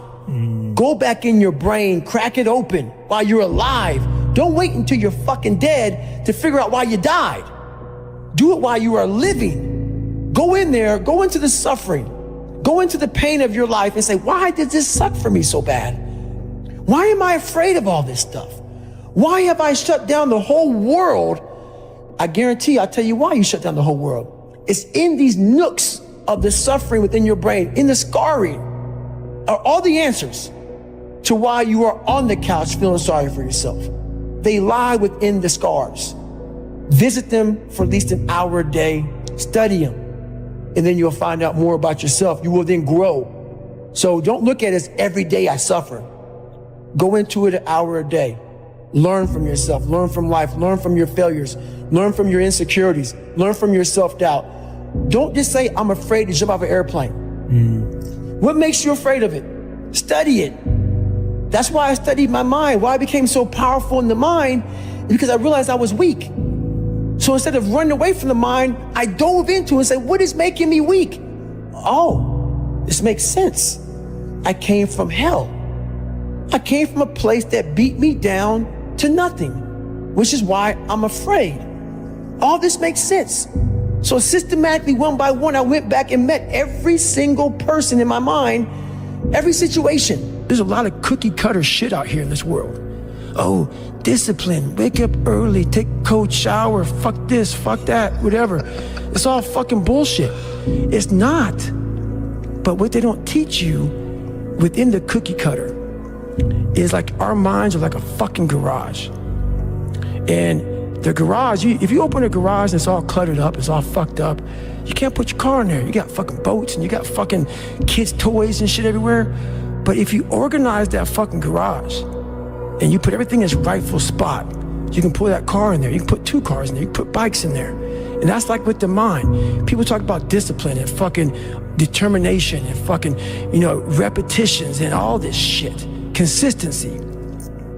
Why people fall off the wagon so often is because their mind is full of shit. There's no room in that mind for discipline. There's no room for consistency. They may do it once or twice, but then the mind takes over and that cluttered fucking garage comes in, and then it's like a circuit breaker, man. A circuit breaker just overloads and it fucking sparks. And our minds, that's our mind, man. It's like a fucking circuit breaker that has so much shit in it, you keep on loading it, you can't put any more into it. So I talk about it in there, man, so much about clearing space in your fucking mind so then you have room for all those discipline, waking up early, taking those, because they do mean something. But we don't get to that fucking dark matter that is keeping you from clearing out that mental garage. You're looking at the fucking, I gotta take care of the kids schedule's all fucked up, my husband, my wife, I'm going by McDonald's to get this, and I'm rushing my schedule. Everything's just fucked. I wish I was doing this, but I'm doing that. That's it. And that and this. And I want a raise, but I can't get one. That's it. My boss is an asshole. Where's greatness in that, man? Yeah. You can't fit discipline into that. You can't fit structure. You can't fit consistency. You can't fit the grind. And then when you try, it just gets it gets fucking overrun by the fucking clutter in your fucked up mental garage. People have talent. People have a lot of talent. And this is going beyond your talent. So when there's no more talent, what happens to you? Most people quit. People only go to their talent level. And once their talent level is gone, it becomes a mental game. That whole mental game sets in then. And most people can only perform to their talent. And they realize, man, why am I always messing up right here? Why is this like my big hurdle? It's because you're performing to your talent. And then after that, your mind has nothing for you. Nothing for you. I see fighters, I see runners, I see people who they're great, but they get to the edge of their talent. It's like, fuck, man, what's up? Because you're now at the point now where your talent ain't gonna do shit for you, my friend. Now it's the mental game. And that's where people get lost in life, get lost in that next level. And that next level is found for me in the things that I do. It's misunderstood. I got to a point, I'd be running. I was like, okay, man, we could do 10 miles today. I get to 10 miles, like, oh no, motherfucker. That fucking demon that I let out every fucking morning that walks the streets at night, he comes and says, hey, no, bitch, not today, man. There's somebody out there that you don't know, have never fucking met in your entire life. that is doing 12, 13, 14. You're going to do another one. And when you meet them, you ain't going to be fucking ready. So Goggins kept on running. At one time, I was running by a graveyard when I was fucking just trying to become, I was fat. And I ran by a graveyard and I looked out there and I have all these epiphanies, man. I have all these fucking moments of like, it's crazy, man, of just thought. Cause I'm always by myself. I'm always in deep fucking thought about how to be better. And I look out there, I'm like, man, I wonder how many of you motherfuckers in there fucking just are so upset with how you lived your life and fucking just regret how you lived it. And I'm running a 300-pound man thinking, man, don't fucking die like this, bro. Don't die like this. So people wonder where this shit comes from me. It comes from such deep thought of trying to see what this is all about. What is this life all about? What am I all about? Why am I here? You know, I had to find purpose. And my suffering, it had a purpose. I see these older guys who are still fucking grinding hard. People always talk about father time. Yeah. Father time doesn't get you, man. It's father fatigue. It's father fatigue, man. Like I see these guys who have been in sports for a long time, fighting, or basketball, football, whatever it is. Yeah. And it's that grind. It's that everyday waking up grind. It's not father time, man. It's the fact that, you know, I gotta go do it again. Yes. I gotta do it again. So a lot of these guys are fighting father fatigue and they're doing a good job of doing it. The things I don't enjoy that I still do, that's where growth is at. And that's, for me, the only place growth is at is in that very uncomfortable, in that uncomfortable zone. Yeah. So I have to visit it every single day. There may be some days I get up with poopy pants and I'm like, you know what, man? Fuck this, man. Like, what am I training for? Yeah. I have no race on the docket. Why am I having this such a structured life? Why? And I'm like, you know what? I'm good. I'm done. I retire every day. Yeah. I'm done with this shit. And I sit around and I say, okay. And then this is my thought process. So you want to be normal. So you just want to be like everybody else that roams the world, not knowing the power that's in them. Being fine with being mediocre. You want to go back to who you were, huh, David? I'm like, fuck that, man. And you have that conversation with yourself every day? Not every day, it's those bad days. Yeah. It's those bad days. I see a whole bunch of people walking around out here who have no idea how talented they truly are. Now I'm talking about talent, like some God-given ability. Talent that sometimes you have to hone, you have to work on, and you have to harness yourself. You have to go to a different focus. The focus has to be so heightened that very few people, they even understand that, but they have it in them. They have it in them to go there, but you have to go to a place of fear, of suffering, of pain, of doubt. And that's when your mind, if it knows it's not gonna quit, it opens up. And once it opens up, that's my 40% rule. Once you can open your mind up when it knows it's not gonna quit, it finds more. It finds more focus, it finds more power, it finds more drive.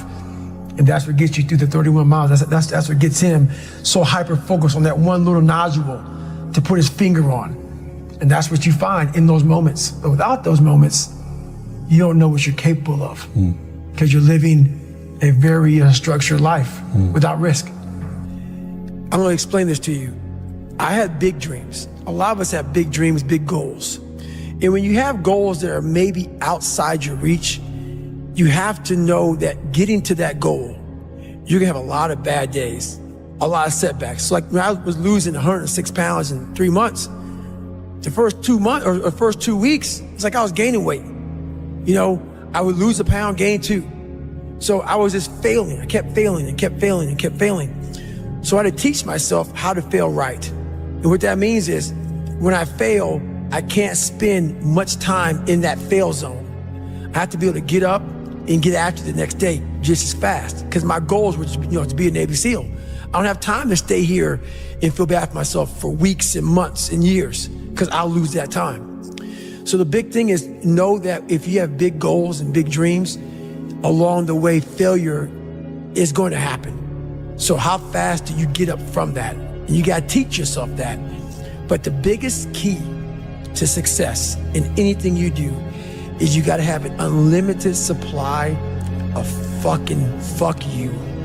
This drive and passion, and it may come from nothing. Like for me, there was no passion, no drive, no nothing.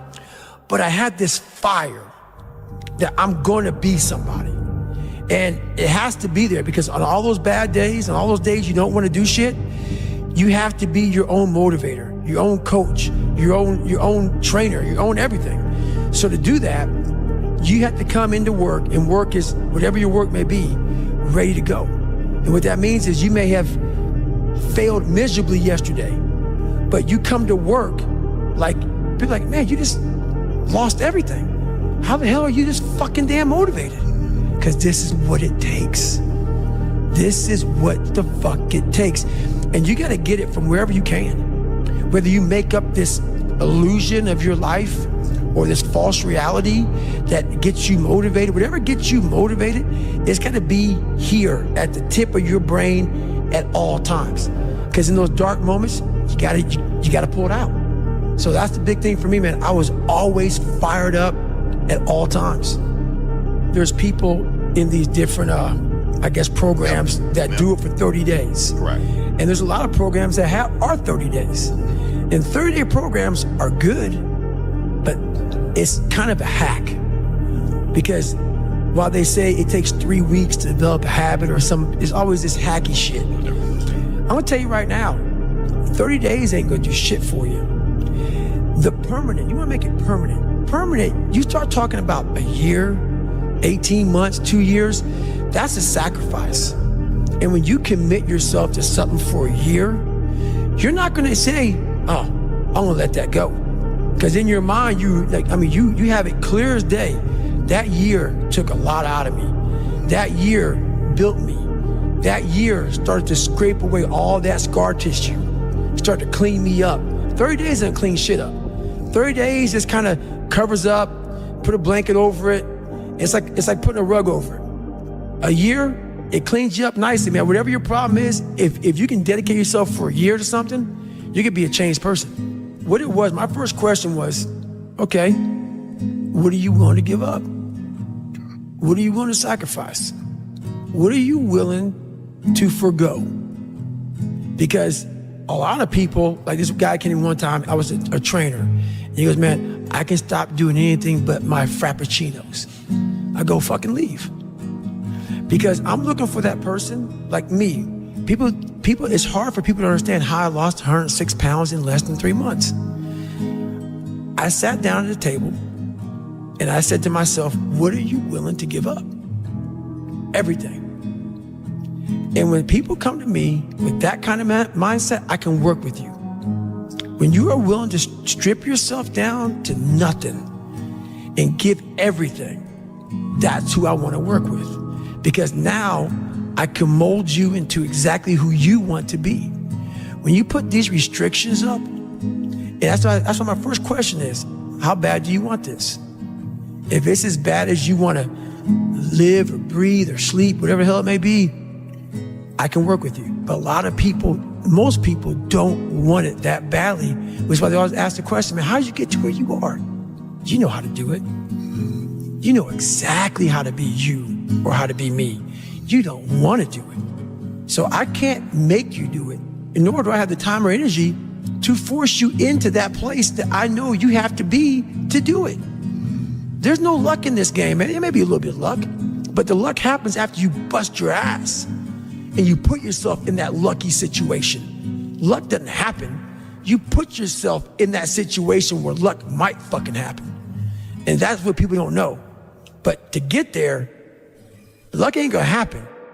You have to put yourself in that situation, man. They have already put their cap on their success in life. And that's why most people aren't sitting where you're sitting or sitting where I'm sitting. You never capped yourself. You might have. And if you did, you took it off. 100%. People cap themselves. They look at somebody, and because their mind can't imagine it, they then start talking shit. He has to be doing this, or he has to be doing that. There has to be some trick. There has to be some potion.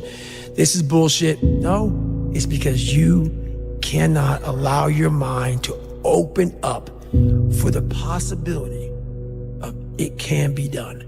which is why you being people are where they are today. Yeah. Because you shackled your mind to have limits. And everybody has a limit, but find it first. And that's the one thing I'll say right now that people listen to this. A real person, a real alpha, a real go-getter, they ain't saying shit about nobody. Correct. That's why you will never, ever hear me dropping somebody's name, running my mouth about somebody. I don't know what you went through. I don't know what you're going through. I didn't wear the shoes you wore when you were a kid. I didn't grow up in your fucked up house. I didn't have your fucked up family. I don't know shit about you. So guess what I do? Shut the fuck up. Because real men don't say shit. Because first of all, we're too busy trying to grind and be better. Correct. Second of all, unless we know what we know, we shut our fucking mouths. But nowadays, there's not many real men who live by that creed of like, you know, if you're on social media running your fucking mouth and shit, you're just a bitch. Correct. You're honestly, and that's not me trying to be some after school special shit. You really are a bitch. Real men ain't doing it. Real men don't care about that gossipy bullshit. Get to work, man. Right. That's it. So the mind has a governor, like a car. If you're driving a car and the car has a governor on it, the car may say 130 miles an hour, but the governor is set for 91. Once that governor sets in, you get to 91, that car starts doing this. The car wants to go. The car wants to go, but that fucking factory said, we're not going past 91. We have a factory, a nice governor in our brain, and it's a survival mechanism. It protects us from pain and suffering. The second we feel that shit, our mind says, oh no, this isn't fun. We should back off. We should sit down, find something more comfortable. And there's something about the mind. The mind has the tactical advantage over you at all times. At all times of your life, the mind has a tactical advantage over you. Why is that? It knows what you're afraid of. It knows your insecurities. It knows your deep, dark lies. And it starts to push you away from that shit. It pushes you in a direction that is comfortable. The mind controls everything. So what I realized was that when I was growing up and I was 300 pounds and I got all fat and I got all insecure, I realized that my mind kept taking me in this direction. When things got uncomfortable for me, when I was facing my insecurities, I was facing my fears, my mind said, oh no, we have the tactical advantage. We need to get you, separate you from this feeling over your life. It's all about feelings. We want the happy feeling. We don't want that feeling of this sucks. Why am I here? And you don't have any, so you can't answer those questions, so you leave.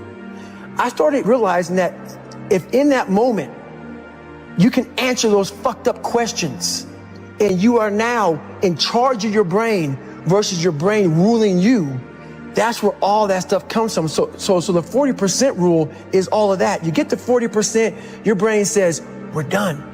Let's roll, man. This is starting to get painful. This is uncomfortable. So you sit down. You have to figure out ways, and everybody's different. That's how the book kind of talks about, like we all have these things about, 5 steps to this and 4 steps to this. It's a lot more than that. That's all bullshit. It's a practice that you have to, it's a habit. So if you know that at 40%, I'm feeling pain. At 40%, I'm feeling pain. That's where the 40% rule kicks in. Now it starts. Okay, I'm feeling pain. My mind's saying all this shit to me. It's saying, get out of here, run, flee. The fight or flight kicks in. Okay, we're done. We're not good enough. It starts telling you all these things. You start to believe it because the mind controls all. This is the time where you have to gain control back of your mind. It's okay. Let me see if I can go 45%. And once you start giving yourself more and more hope and start realizing, okay, the mind starts to be, okay, what are you doing? We're supposed to be going right and you're going left. You start then controlling your mind. Start finding more in yourself. And then it goes from 40% to a lot further than that. But that's the start of it though. Get to the spot where your mind is saying stop. Wherever that is, you gotta get there first. And then that's when that shit starts to work for you. You gotta control yourself in that moment. You have to face that in that dark room. In that dark room is who you are. But in that dark room is where you have to create another human being that walks out of that dark room to face who you are. That's the only way you're gonna get over all those things. you have to create someone else. Not like you have two different personalities. It is you, but you have to find strength. And that visualization of almost me cracking out Goggins, like almost like that Superman cape, like I'm coming out a different person, a person that doesn't give a fuck about anything, who doesn't care about being judged, who knows I'm weak, who knows I'm afraid, who says, whatever you think about me, take it, whatever, I'm here. That's Goggins. In the dark room, you face yourself, you realize you want to be better, you realize you don't want to be this weak, insecure person in the world who has all these problems that we all have. We all have. Social media is a great platform to tell you who we want to be, not who we are. So that's where that dark room is. You have to first be uncomfortable with how you feel about yourself. With that voice that a lot of us like to run away from, we all have it. We all have that voice that say, hey man, you know, you're kind of wimping out right now. You're kind of being a little punk right now. But a lot of us say, okay, that's okay. It's okay to tell these little white lies to ourselves. So we first have to face the real you. The real me is David Goggins. The real me is a guy looking at you right now saying, I don't want to fucking be on this show right now because I used to stutter as a kid. And I'm afraid of that. I'm afraid that here in a second, I'm going to start fucking stammering and stuttering and the whole world's going to know that I have all these issues. But that's when I see right now, okay, Goggins, you got to go on this fucking show. That's Goggins. Goggins is saying, okay, David Goggins, you're a punk. Life made you this way. We can't live like this. We can't live in fear. We can't live in judgment. We can't be afraid of what the fuck people right now are looking at me saying about me. We cannot be afraid of that. That's Goggins. Goggins saying, fuck all of you who don't like me, who don't want to, and that person then comes in. But you have to be David Goggins and say, man, I'm afraid of this. I'm fucked up here. Life made me this way here. I stutter. I have these issues with reading and writing and I'm fat and I'm insecure. You have to face that in that dark room. In that dark room is who you are. I didn't teach myself victory first. I taught myself how to fail. When you're 300 pounds and you can't read and write and you're fucked up, you know how many times you're gonna fucking fail on that process? So if you don't know how to fail, there is no victory. Most of this generation quits the second they get talked to. You did this wrong, or they get yelled at. It's so easy to be great nowadays because everybody else is, most people are weak. This is a softened generation. So if you have any mental toughness, any ability, if you have any fraction of self-discipline, the ability to not want to do it but still do it. People have a hard thing to understand. I hate to run.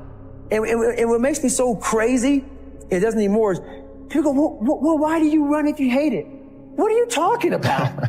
If you can get through to doing things that you hate to do, on the other side is greatness.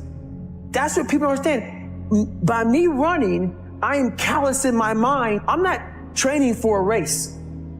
I'm training for life. I'm training my mind and my body and my spirit so it's all one, so I can handle what life is going to throw at me. Because the life I've lived, it throws a whole bunch at you. And if you're not physically and mentally prepared for that, you're just going to crumble and you're good for nobody. Tighten up, people. It's okay. What are you going to do now? They don't own your life. All these insecure people putting their insecurities on you, you got to flush it out. You got to just be whoever the hell God or whatever the hell you believe in. If you believe in nothing but yourself, I don't care what it is. You got to take everything and throw it away. You have to believe in one thing, and that is yourself. Right now, for you to find greatness in yourself, you're not going to find it by looking in a book or by even hearing me. I may give you the spark, but you've got to go inside yourself to find it. And that means you got to be quiet. Shut the fuck up, go in a room, stop talking, search your soul, search your mind, search your abilities, and you'll find it. I'm just starting out in life. I don't know where I'm going, what I'm doing. How old are you? 26. And you don't know where I'm going, what I'm doing, and I'm not disciplined. So how the fuck am I supposed to help you? You're lazy, you know exactly what to do. It just sucks doing it. Everybody's looking for mental toughness. Yeah. Every athlete, everybody in the world is looking for mental toughness. The only way you gain mental toughness is to do things you're not happy doing. If you continue doing things that you're satisfied and that make you happy, you're not getting stronger. You're staying where you're at. Either you're getting better or you're getting worse. You're not staying the same. So what are you doing today? Doing the same thing I was doing last year and last month and last week. I'm continually to look in the mirror, look at the reflection. It's called the accountability mirror. What have I done today to improve David Goggins? The accountability mirror is something that I kind of came up with in high school. Like I said, I started shaving my head when I was 16. And I got caught up in trying to impress so many people because no one liked me. So I developed so many different identities. When you look in the mirror, that's the one person you can't lie to. So every morning I would shave my head thinking, God, I would reflect back on some of the lies I may have told somebody or some of the ways I acted that I didn't feel comfortable doing. I was trying to make other people like me. How pathetic is that? We all have that voice that say, hey man, you know, you're kind of wimping out right now. You're kind of being a little punk right now. But I would say, okay, that's okay. It's okay to tell these little white lies to ourselves. So we first have to face the real you. The real me is David Goggins. The real me is the guy looking at you right now saying, I don't want to fucking be on this show right now because I used to stutter as a kid and I'm afraid of that. But that's when I see right now, okay, Goggins, you got to go on this fucking show. That's Goggins. Goggins is saying, okay, David Goggins, you're a punk. Life made you this way. We can't live like this. We can't live in fear. We can't live in judgment. We can't be afraid of what the fuck people right now are looking at me saying about me. You have to face that in that dark room. That's the only way you're gonna get over all those things. You have to create someone else. Human beings want to show you the best side, and they want to hide the worst side. For me, I'm gonna teach you how to be vulnerable, because that's the only way you fix yourself. Let's say it's a man up there or a woman, whatever, and they have a chart. And when you're born, they say David Goggins. They write the chart down because they can see everything. They know exactly where you're fucking supposed to be. You die, you go to so-called heaven. You arrive at heaven, I'm 300 pounds.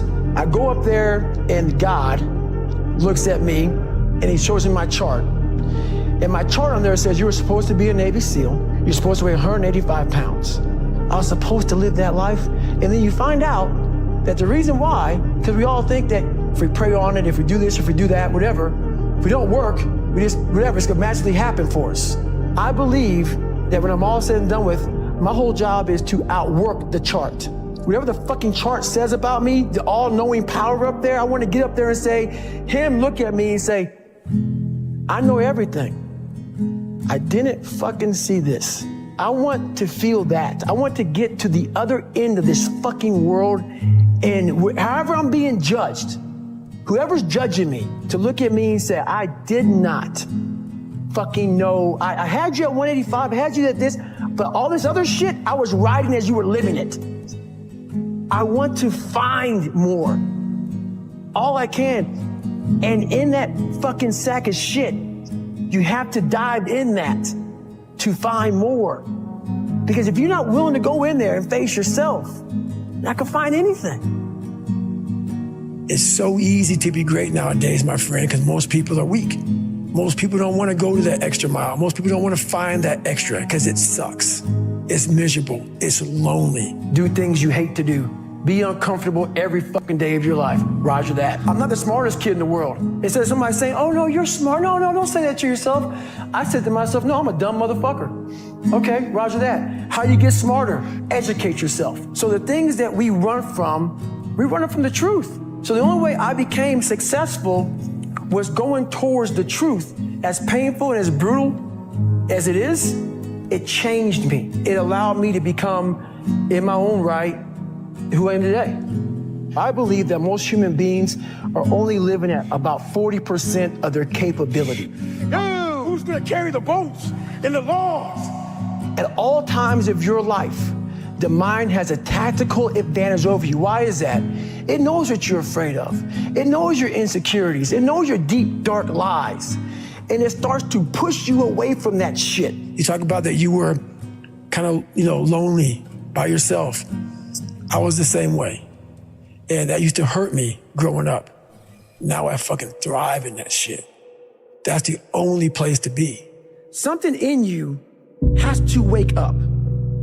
And usually the only person that can wake it up is you. But if you don't have a little flame, just barely, you're done. I can't light it for you. And that's the harsh reality of this life that I want to get across so fucking bad. You can watch me, you can watch you can watch Rogan and Cameron Haynes, all these motherfuckers. You can go to Tony Robbins's fucking bullshit, all this shit. If you could keep going back and keep spending money and spending money and spending money with no results, you can wonder, wow, maybe let me go try out David Goggins. He ain't gonna fucking help you. You have to explore, examine the insides of yourself. And what do you really want out of life? You have to envision something that is more powerful than you. Something has to get you out of bed. And you have to create it. It has to be false. Because you're not it. You're a fat piece of shit. And that's the reality of it. So you have to create a false reality to live in that, just to get to work on yourself. That's the reality. Make up your own mission statement. What do you want to be in life? And once you do that, now you can work with somebody to get better. You can work with yourself to get better. But until you know what you want to stand for, you will always just be sitting down. You'll never stand for anything. Let's say you have no races. Let's say you have no classes, no nothing. There's no purpose in your life. You know, people need to have purpose to get up. They need purpose to perform. You need to get to a point in your life where there's nothing on the docket. If you're not constantly performing without purpose, you're not going to be ready when the time comes. It's this magical thing, purpose, that we're all looking for. But what's funny about it all is that we need these things to perform. But we don't take a second to realize the purpose is always there. The purpose never leaves us. Because the very purpose is you. You are always the purpose. There may be another purpose, like being a SEAL or going to college or whatever, but the main purpose in life is you. If you wake up in the morning and you don't want to do something, you don't care enough about yourself, because you have to want it. You have to want to be better. And it starts off with, you have to have pride in yourself. And a lot of people out here just don't fucking want it. So guess what? Have fun with your life. Go from 3 to 350 to 400 to 450 to 500, because you don't want it. And that's the harsh reality. I can't give you shit. I had to miserably wake up every morning in the cold. I was miserable. This is your new life. Take it or leave it. There's no happiness about it. There's no peace behind it. It sucks. It just fucking sucks. And it's going to continue to suck. And then one day you'll get to a special part in your life that it might get a little bit better. Self-discipline is everything. And if you don't have it, I don't look at you right, because I know you're capable of more. It's not discipline so much for me. It's all on you. The self part is what's big, where you're going to fail and you're going to be in your head. You're going to be saying, I'm not good enough. And it's how you get through that. It's how you get through that on a daily basis, when that thing is saying, man, I'm 43, I've done so much. You start to become civilized. The refrigerator gets full. You start making money, and you start, I'm not getting cold anymore. I'm retired. At 40, people shouldn't be playing basketball or football or being in, you start to believe this shit. And it becomes in your fucking mind, like, there's people who are retiring, you know, at 40-something years old or 30-something years old. At 43, I'm still putting 100-mile weeks. Still doing thousands of pull-ups, thousands of push-ups, because I'm not allowing myself to become civilized. The worst thing that can happen to a man is become civilized. You lose that fucking fight. You lose that. Why the fuck am I doing this shit? I'm good. You ain't good, man. You ain't never fucking arrived. And that's just my mentality. You may have more, but you never fucking arrived. You want to be uncommon amongst uncommon people. You know, it comes from, I had a rough childhood coming up, and I just took all that, you know, negative energy and made it very positive for myself to drive me. I'm a very driven person. I have passion that almost scares people, just to be successful and to make it no matter what. People wonder, how do you stay hungry all the time? Because after I accomplish something, I don't sit back like a lot of guys who graduate buds, graduate this, graduate that. They get comfortable. They wonder why I'm getting weak, man. I don't know, I lost my edge. What's going on? Because once you hit the top of the fucking mountain, guess what happened? I'm good. I'm good, so you wonder why you're falling down now. Because once you reach the top of the mountain, you gotta build a fucking another one. That's mediocrity. There's a lot of people in mediocrity who have a nice resume, but they're one-timers, man. They hit a one-time deal, they busted it open, got a lot of money, but they're good. You're mediocre now, man. What are you fucking doing today, tomorrow, the next fucking day? I listen to a motherfucker who's like this, man. What's wrong, man? I'm fucking tired, dude. Why are you tired? Because tomorrow, I gotta do the fucking shit again, man. Whatever the shit is that made me fucking nauseous and sick to my stomach, it made me hurt, there's no ending. And that's the person I listen to. That's the person who's gained knowledge. You gain knowledge through suffering.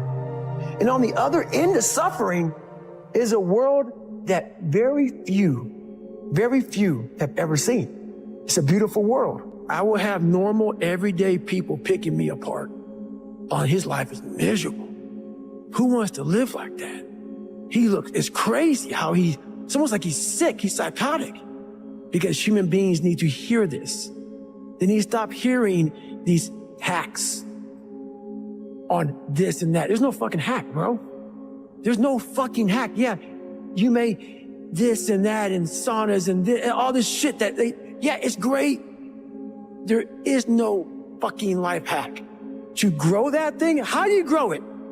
Do it, and do it, and do it, and do it. That's the hack.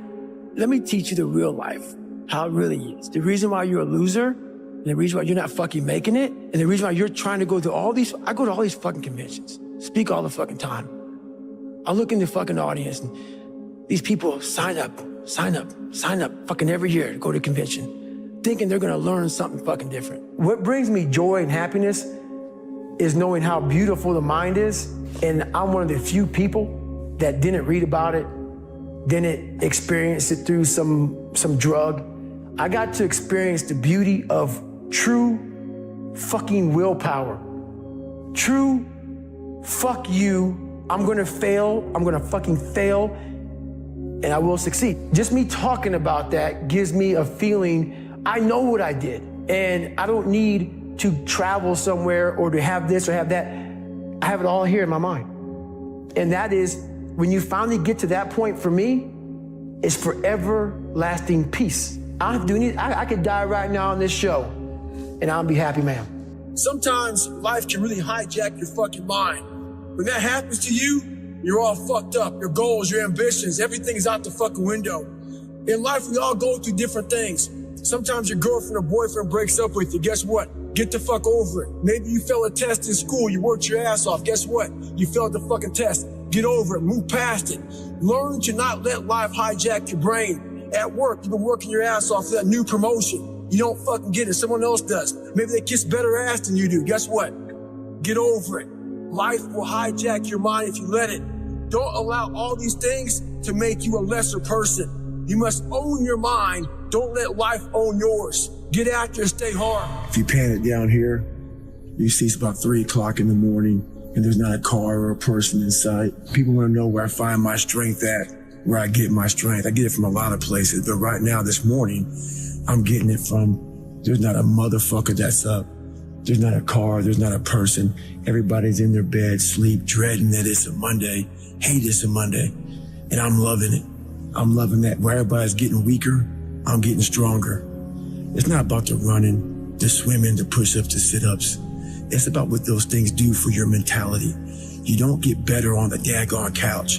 You get better by coming out here and getting the fuck after it every daggone day. Stay hard. Every morning, every day of our lives, we have choices to make.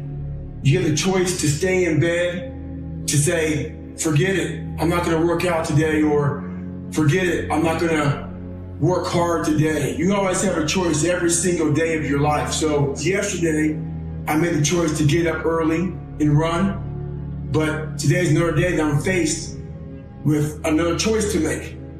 So I'm making the choice again to put my shoes on early in the morning and get after it again. So make the right decision. I want you to realize that this world, life, is one big head game. And once you learn to play the motherfucking head game, it's no longer a game anymore at all.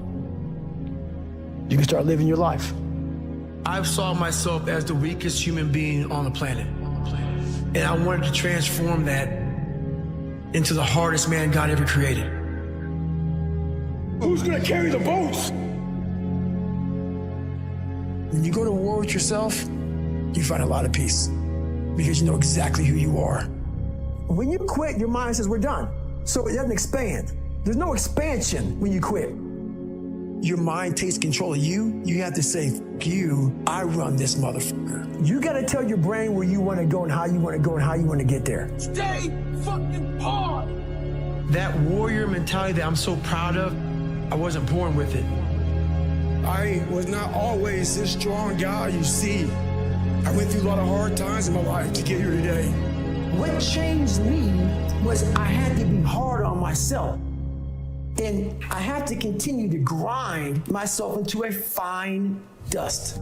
The only way I could find myself was through putting myself through the worst thing possible.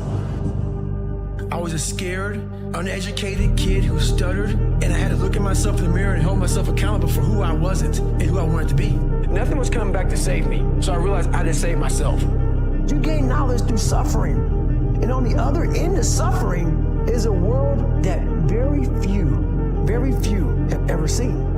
It's a beautiful world, because that's where you find yourself. You gotta go into that hellhole of life that you have that fucked you up and fix it. And that's what I'm here to do. It's a hard journey. It's a real journey. It's a journey that's gonna take you way outside of being comfortable. We all look for toughness. We all want it, but we look for it in a comfortable environment. You will not find toughness in a comfortable environment. You gotta do your best work when you're least motivated. So those days you don't want to do it, guess what you gotta do?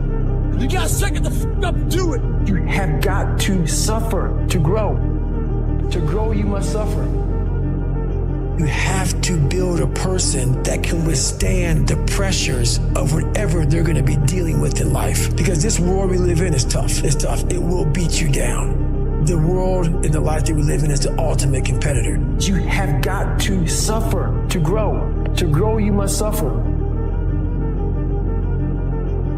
The mind has the tactical advantage over you at all times.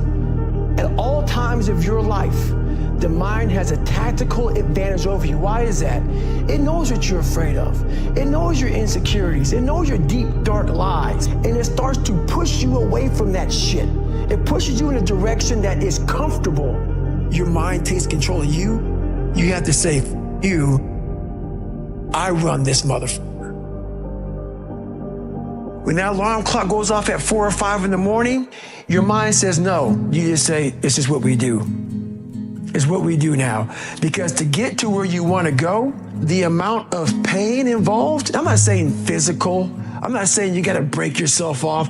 The amount of mental pain of how many times you're going to have to do something that you don't want to do to get to where you want to go. There's going to be more times you do something that you don't want to do than you are going to want to do it. That's your new norm. That's your new norm. And then once you do this over and over and over again, it becomes like breathing. I don't want to live this lifestyle, but to get to the other side of this, I have to. The only way you're ever going to get to the other side of this journey is you have got to suffer to grow. To grow, you must suffer. We have the ability to go in such a space. If you're willing to suffer, and I mean suffer, your brain and your body, once connected together, can do anything. I'm trying to build people up. I'm trying to armor their mind. I'm trying to get them to belief. Because this world we live in is tough. It's tough. It will beat you down. The world and the life that we live in is the ultimate competitor. It will try to take you out. It will find your weakness, and it will just hammer you. So if I can help you build belief, build confidence to the point where nothing can hurt you because you know exactly who you are. You have to build a person that can withstand the pressures of whatever they're going to be dealing with in life. You gain knowledge through suffering. And on the other end of suffering is a world that very few have ever seen. It's a beautiful world because that's where you find yourself. Every day you have to do this shit. Because why? When you stop doing it, you don't just maintain it. If you stop shooting a gun, you're not gonna be a great shot if you pick a gun up a year from now. If you wanna be great, you wanna be the baddest motherfucker ever at what you do, you're gonna be misunderstood by everybody because you're gonna be so obsessed and so driven to get there. That's what it takes. It takes every second of your life. Anybody says balance? Yeah, balance is important for a lot of people. It is. But if you want to go to that edge where people do not like you, don't understand you, question everything you do, you've arrived. When you are misunderstood to the point where people think you're psycho and you're nuts and you're this and that, why are you in the gym at 1 o'clock in the morning? You will never understand what is wrong with me. And that's why I'm so glad you don't, because I'm in the right spot. When people don't understand you anymore, you're in that spot of obsession and drive where people are like, what the f is wrong with this guy? I don't want to talk to you, man, because you're not going to get it. I can't get this paragraph. I can't remember what the f is in this paragraph to pass this test to get in the military. Read it again. I'm still not getting it. Read it again. But if you're not getting it, write it out. And that's how I started learning. I can't swim. I'm negative buoyant. Go back again. I can't swim. Go back again. Go back again. Go back again. I got it. I realize if I keep going back and going back and going back until the shit just becomes, your mind will say, okay, we're going to figure it out, because he is not going to stop. It's not like, I'm going to try one more time. No, it's just like alarm clock goes off, boop, we're going back. I can't read right, we're going back. I gave myself no way out, and my mind realized that. They said, okay, we're going to adapt and overcome now. A lot of us want to find peace first. So people say, man, you always talk about this suffering and pain and shit. I'm at peace right now because I went through that, right? You don't find peace first. If you do, Merry Christmas, more power to you. I found peace on the opposite end of finding myself. And no one really finds himself without going through trials, tribulations, suffering, accountability. And accountability is suffering. Being accountable every day for doing right for yourself, for the people next to you, it's miserable. One thing we don't do is we don't have a new norm. My new norm is you get up every morning at 4 o'clock and you suffer. This is your new norm. That became my new life. Most people want to get out of it. I said, no, motherfucker, this is your new life. This is who you are. Your new norm is you wake up and you suffer. And I started realizing if that's my mentality, this shit ain't hard anymore. Not getting civilized is about having a savage mentality. It's a comfortable world. A lot of us say, like for instance, I see these athletes right now who retire. I'm 38, I'm 39. I did 20 years at the top of my game and I'm chilling out now. You see them a year later and how they look. What the hell just happened to you? What the hell? You're one of the greatest athletes of all time. Kids looked up to you. Women, men of all ages looked up to you. And they hit the pinnacle where it's time to retire, and their mind says, I'm civilized. The worst thing that could ever happen to any human being is they become civilized. It's that total accountability. Like even when you retire, there's a motherfucker looking at me and judging me right now, man. I was the baddest person to ever live. Doesn't go away, man. You gotta wake up. Even though you retired, you never retired. You're setting the example every single day of your life. And being civilized feels so good. But I'm sorry, man. Once you get to the top, you may retire, but you ain't never coming back home, man, because now you're judged. People see you falling off. You wanna be that guy who knows I may be retired from the sport or from wherever I did, but I'll be damned if you ever see me looking like shit. Feeling like shit, not arriving. People, I've arrived. I've arrived mentality. You're always setting the example. Civilization feels so good. These comfortable feelings are what people want. They want retirement. They want that. They need that. It's a yearning feeling. I want it too. People love putting a label on me about, my God, man, you're just wired different. Not wired different, dude. I'm thinking right now, after I got past my stuttering thing, now I'm on a roll, I'm good now. You know what I'm thinking about right now? I gotta wake up tomorrow and do the same shit again. I gotta leave this interview and go stretch out for 2.5 hours. I hate that shit. But guess what it does though? I'm constantly callousing over my victim's mentality that I once had growing up. Every day you have to do this shit. The only way to keep from getting rusty is to constantly owe that machine. The machine is this. You got to keep challenging it every day. How do I do it? How am I able to do what I do on a daily basis? You know, how do I fight the demons? Because they hear me speak and I'm very raw and real. How do you fight my insecurities? All these things. And they're there every day. They're there every day. I'm in search for a feeling. I'm not in search for a trophy. I'm not in search for love. I'm not in search for more followers on Instagram or social media. When I started this journey years ago, and I realized that I'm going to be somebody, and I'm searching for a feeling of true victory for myself, and only myself. The second I shut out the whole world and realized that one thing, that I am in this world alone. I'm fighting in this race by myself. Yeah, I'm all about people, I'm all about team, I'm all about that shit. But I'm really all about right now, and in my life, no one knows the real truth about me, how hard I really go. I don't care if anybody knows. I don't want anybody to know. I'm an introvert. I live an introverted life, and I love that about me. That right there is my fuel, is I know that there's really no one out there grinding like me. And if they are, so be it. If I know about you, I'll make sure that I up my game. That's what the mentality is all about. My whole thing is a mentality thing. I view myself as the weakest person on the planet Earth. I was just an insecure, scared kid. And the only way I could find myself was to put myself through the worst thing possible.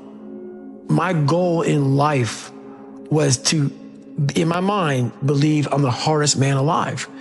And that's why the whole thing is can't hurt me. That's what it's about. It's about whatever you think you are, you have to make that dream a reality. But that's where the hard part is making that dream reality. That's where the hard work comes. That's where people know, how do you keep grinding every day? You have to make those insecurities, those fears. Like when I was 300 pounds, I didn't have any drive. I'm gonna go be a Navy SEAL. What kind of stupid shit is that, 300 pounds? There wasn't like a drive to go be a Navy SEAL. I was an insecure, lying kid, afraid. I had to look at my insecurities and in my fear and find drive in that. We're all looking for passion. Passion's all around you. You have a whole stack of it all around you. It's your insecurities, all that shit. You gotta dive deep into that shit. It's all in there. All the energy and fuel you need is right in yourself. It's all there. You got a lot of stuff to do to overcome. And, you know, that's where I found it.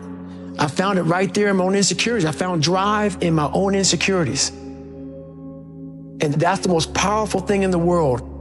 When you can find drive in your own doubt, fear, insecurities,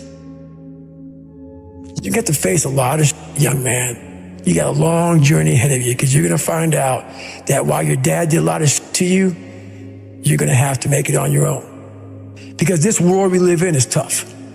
It's tough. It will beat you down. The world and the life that we live in is the ultimate competitor. The world's tough. The world's tough. It will try to take you out. It will find your weakness, and it will just hammer you. So it's time to get back to work. Get back to work. Stop hearing yourself talk. Get off the podcast. Don't be on social media too much. Cut out all the fucking noise. Get back to the fucking mental lab, because that's where the knowledge came from. You need to get to a point in your life where there's nothing that can hurt you, because you know exactly who you are. You've faced your demons. You were able to hear all your past traumas. You were able to listen to them. You're able to say, okay, now I can now talk to people about what I went through. I'm no longer embarrassed. I'm no longer ashamed. Being ashamed is one of the biggest things that kill people nowadays in their minds, kill them from moving forward. I'm ashamed of myself. Don't ever be ashamed of anything you've done in your life. Face it, fix it, make it better. Everything I need is in my mental lab. Everything. Because I'm in constant study of myself. And I know what needs to be conquered, because I'm constantly going through what I don't like, what I'm not comfortable with.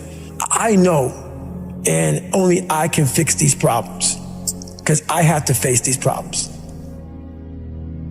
Unchosen suffering is going to happen, right? So the only thing that you can do is have some chosen suffering to prepare for it?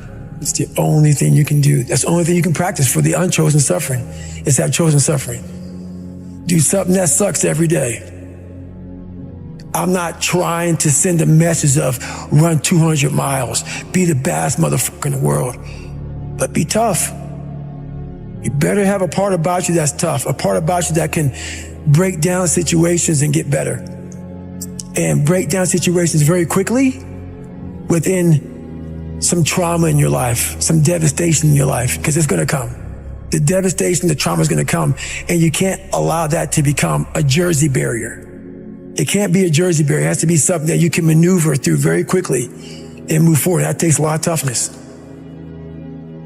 There's a lot of people, when you die, they figure out why you died. They figure out how you died in the autopsy. But we never do a live autopsy to figure out why we're dying while we are alive. And I was dying. I was living every day, but I was really dead. And so I figured it out.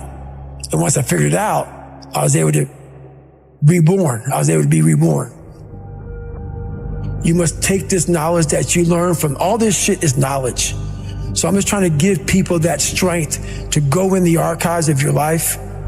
Because while you're probably fucked up, it's probably something happened to you in your life. Go through the archives, dig it up, study it, and then use it for yourself. That's the main purpose for me right now. You need to be better here, you need to be better here, you need to overcome this, overcome that. And people need to have purpose to get up. They need purpose to perform. You need to get to a point in your life where there's nothing on the docket. There's no 5K, there's no, I'm going to get into school to be this or that, and still perform to the highest level. Because what people don't get is one day that thing's going to come up. And if you're not constantly performing without purpose, you're not going to be ready when the time comes. It's this magical thing, purpose, that we're all looking for. But what's funny about it all is that we need these things to perform. But we don't take a second to realize the purpose is always there. The purpose never leaves us, because the very purpose is you. You are always the purpose. There may be another purpose, like being a SEAL or going to college or whatever, but the main purpose in life is you. So if you wake up in the morning and you don't want to do something, you don't care enough about yourself. And that's what you need to really research is, why am I not doing this for myself? Because that is the number one purpose in life, is to better oneself. So that's the only purpose I fucking need. So the reason I get up every day, even though there's no race or there's no school, or there's nothing in front of me, is because I have pride in myself. I was born David Goggins. David Goggins wasn't good enough. He was a scared, bullied, abused kid who struggled in life.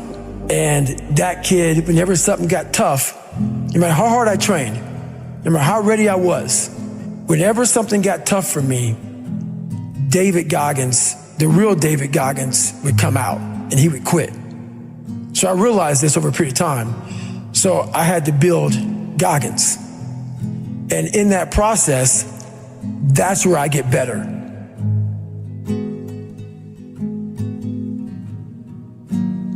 I get better when I'm digging holes in the ground, when I'm waking up early knowing I don't have to do these things.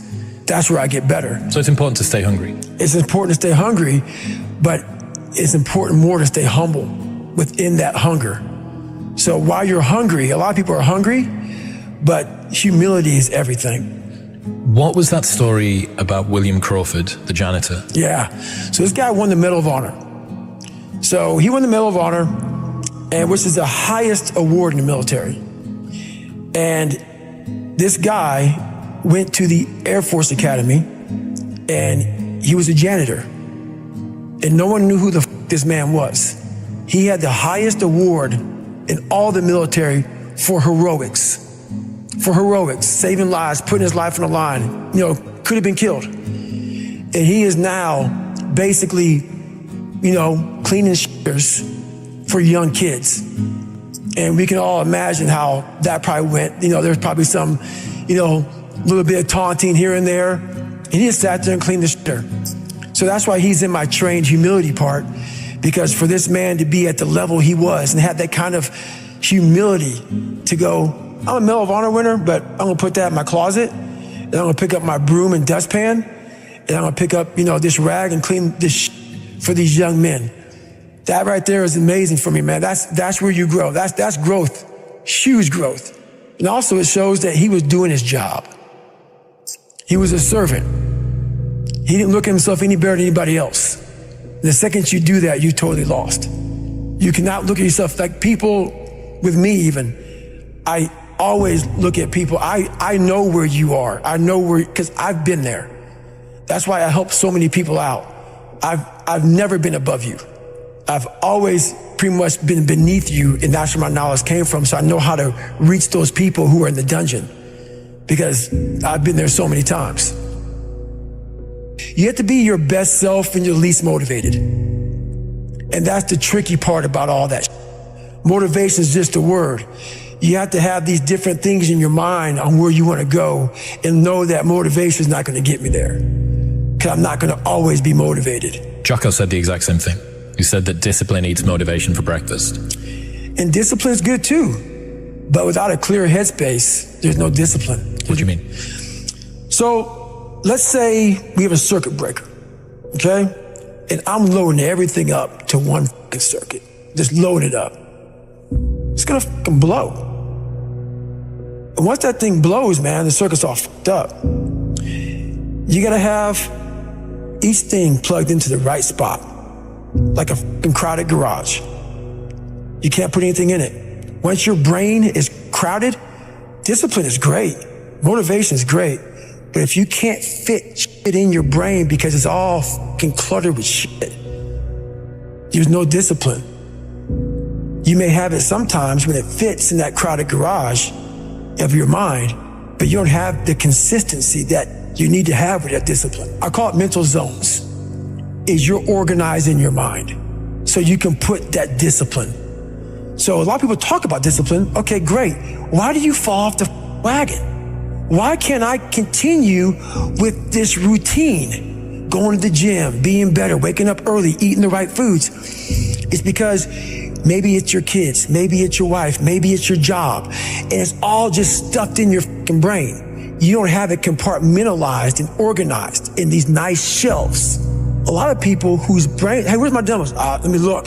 They're fucking throwing shit. They're looking through totes. They're all fucked up. So where am I gonna put discipline in that mind if I can't find other shit?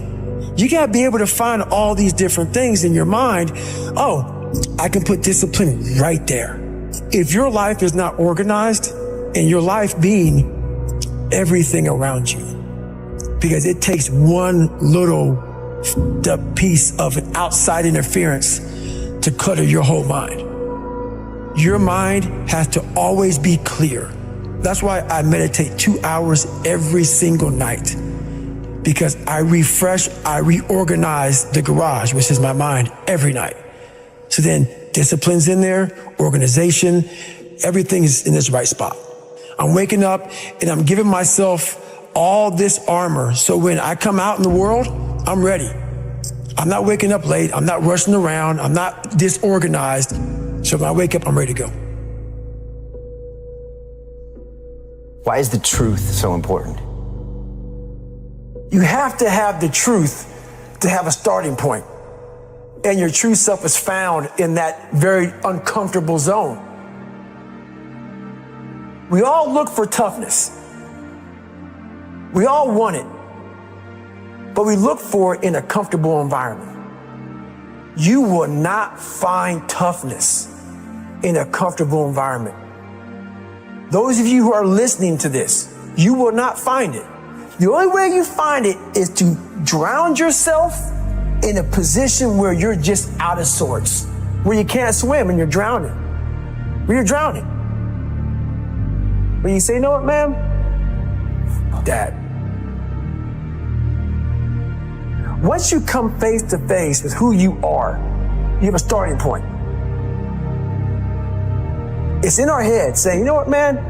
Dude, you're not doing shit. You're wasting a bunch of percentage here. In this other 80% is suffering, pain, failure, Failure, self-doubt, darkness, and then a whole bunch of light. But to get to this light, you gotta go through all of this shit. If you're not succeeding, and you're not achieving, it's because you're afraid to go in that dark place to find yourself. You're setting goals you know you can reach. And when you do that, that fear, that insecurity, that doubt, that's where you grow. You must always set goals that you think you cannot achieve. And then there you get better. When that alarm clock goes off at 4 or 5 in the morning, your mind says no. You just say, this is what we do. It's what we do now. Because to get to where you want to go, the amount of pain involved, the amount of mental pain of how many times you're going to have to do something that you don't want to do to get to where you want to go. Every day, you must ask yourself, did I do enough? And then once you do this over and over and over again, it becomes like breathing. I don't want to live this lifestyle, but to get to the other side of this, I have to. So if you really want it, you realize what trying is and what trying is not.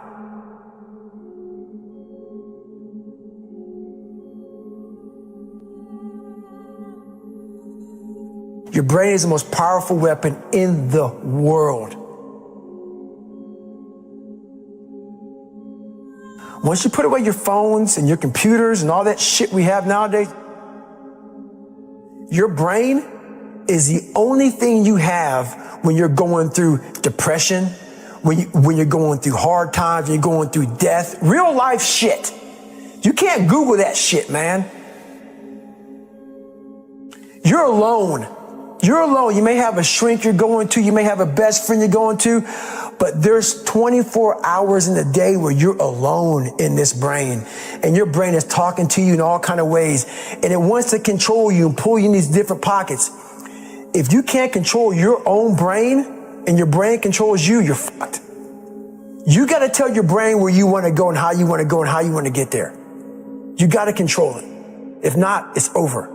It's over. All I knew back then was hard work. You got to work hard. You got to work hard. I can't get this paragraph. I can't remember what the fuck's in this paragraph to pass this test to get in the military. Read again. Still not getting it. Read it again. But if not getting it, write it out. And that's how I started learning.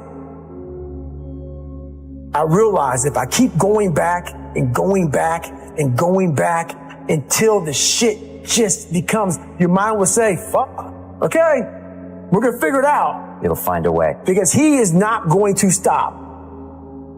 It's not like, I'm going to try one more time. No. Alarm clock goes off, boop, we're going back. I can't read right, we're going back. I gave myself no way out, and my mind realized that. They said, okay, we're going to adapt and overcome now. That was my mindset. And that's how you get through things. You put yourself, you immerse yourself wherever it is, and you become that. I became hell.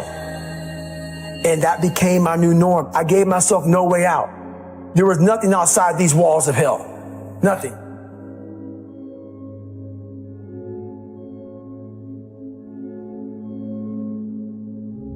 I watched this segment on TV about these guys going through Navy SEAL training. And I couldn't even, I wasn't a great swimmer. I was afraid of the water, all this crap, man.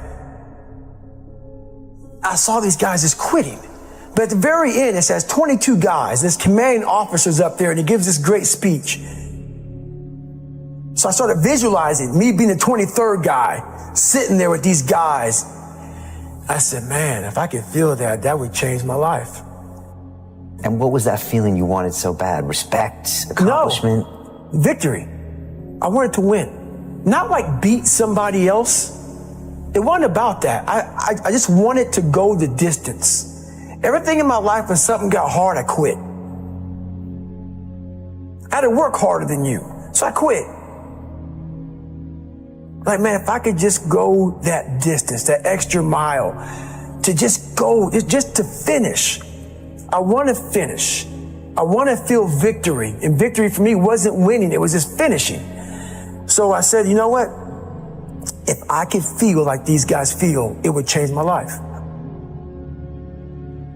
And literally, I started feeling victory just by putting myself in the battle.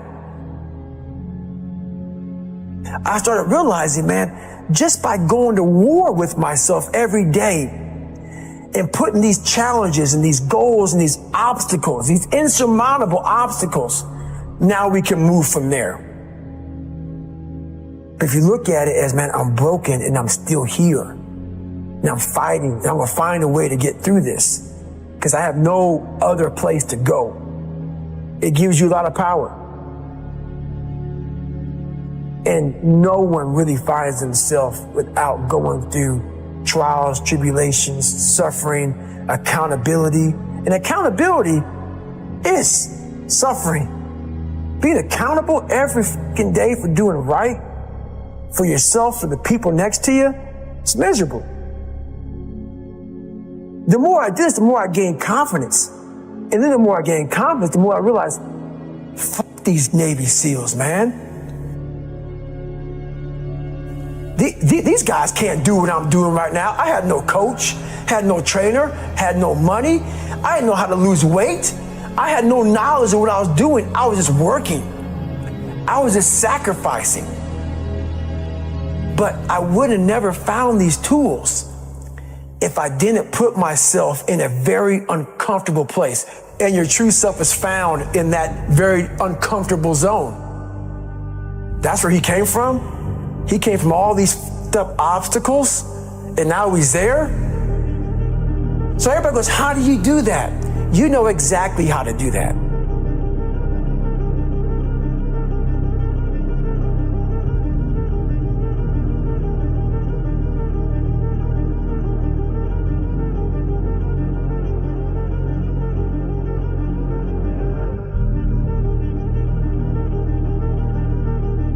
There's a lot of thought behind a person being a born loser, becoming who I am today.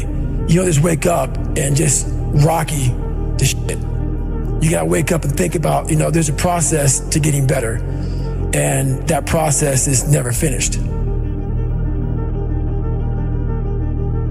Like a lot of times, if your back is hurting, it may not be your back. It may be something else in your body that's making your back hurt. For me, I'm like, man, why can't I get past this hurdle? So like I said, I'm always examining myself every day. What is it? What is it? Well, there's only one thing you haven't examined yet, and it's going back to the beast, going back to the demon. All the fucking times that I was like, I'm not going back, and I went back. I'm not going back, and I went back. I'm not going back, and I went back. It showed me even more of what we have as humans. If we're willing to go there and we're willing to push that extra step. A lot of people, man, how do you do what you do? At the end of the day, I ask myself one question: can I take one more step? And usually the answer is yes. So if you can answer that question and not take another step, that is real failure. That is real quitting. So a lot of people can take one more step, but they choose not to. I don't know if you can take two steps. You got to answer that question after you take the first step. But I can always take one more step. So if I choose not to, that's on me. And I got to live with that. I had just climbed a mental wall that was amazing. And I didn't want anybody to take that pain away from me at that point, because that was all confirmation. So for me, this was the new level. You don't need a lot of things. Sometimes the only thing that kept me with that one step forward was one thing. Let's not quit yet, guys. Let's think about your options. Where are you going to end up if you quit this shit? Where are you going to go? And when I got done with that race, it's the worst pain. I can't even describe the pain of that last 30 miles to anybody. No one, it's very hard. So when it ended and I'm laying there in the worst pain of my entire life, I'm shaking, I'm jacked up, and all I could think about was, I can't believe what I just done. To me, it was humanly impossible to even think about going 30 more miles in that shape. And once you do it, what came over me when that shower hit me, and the reality hit that I spent 101 miles. And that last 31 miles was something that I can't even describe to people. And what's amazing about the human mind is that it becomes your new norm. Like, to think that I can run 200 miles, 240 miles, and that becomes like running 50. I never thought that was possible. This is why I'm always pushing that limit, because I know that within pushing these limits, there's always more.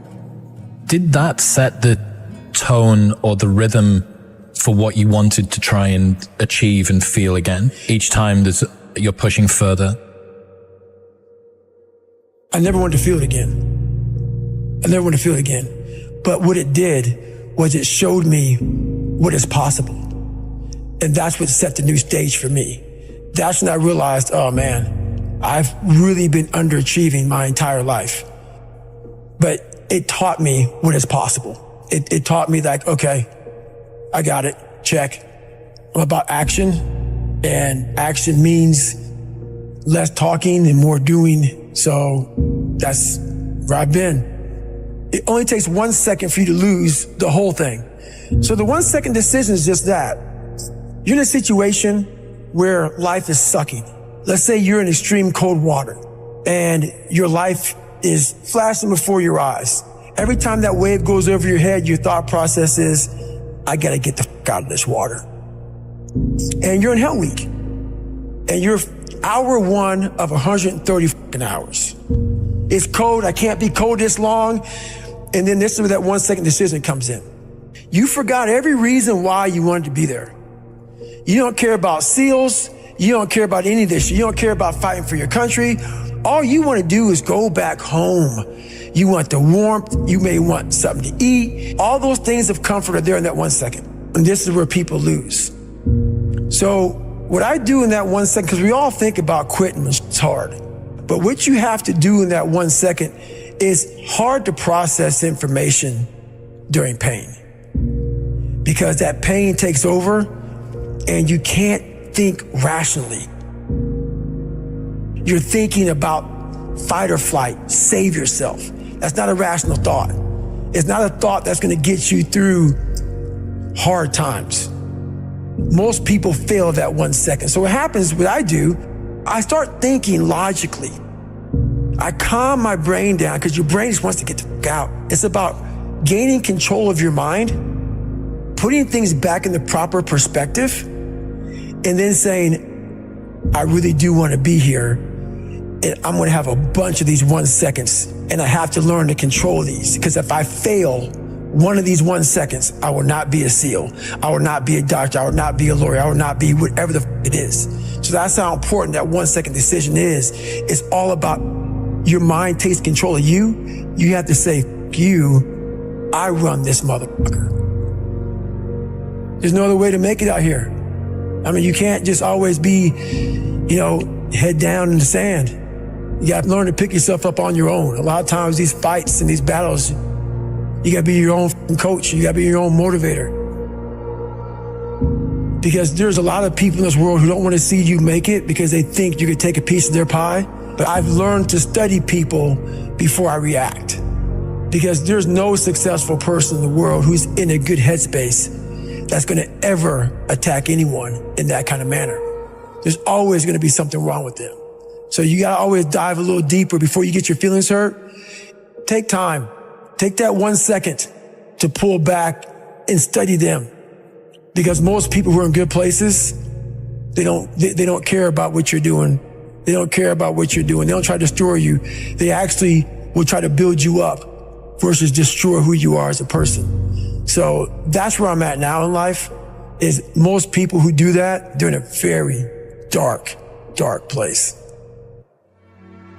As you get bigger, as you get more successful, you open the door for people to critique every fucking thing you do. And most of the people who are critiquing you usually aren't where you are.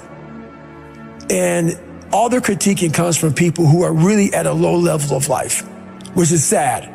But what we do people who are on the upper level, hearing the haters at the lower level, like I said, you'll never meet a hater doing better than you. True statement. So I started making these mixtapes with all of these hate messages about people talking shit. And it became such a source of fuel that it was amazing, because I know why you hate me. You hate me because you're probably in the bed right now. You're probably an underachiever. You're probably somebody who doesn't want to do anything with your life. So I make you question everything about yourself. So I'm going to continue making you question yourself by coming out here and being even more successful. So what happens is there's days where I'm like, you know what? I really don't want to do this today. And I'm like, oh, hang on. So I listen to that while I run. I sometimes play it in the house. It's half comical, it's half inspiring. I'm actually inspired by it. Because I know I'm gonna get hit in the mouth. There's an art to getting hit in the mouth.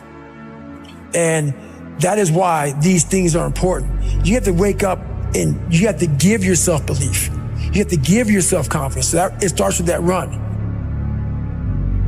Belief is like, there's an after school special belief where the mom says, believe in yourself, and that's all great, but there's also a built belief.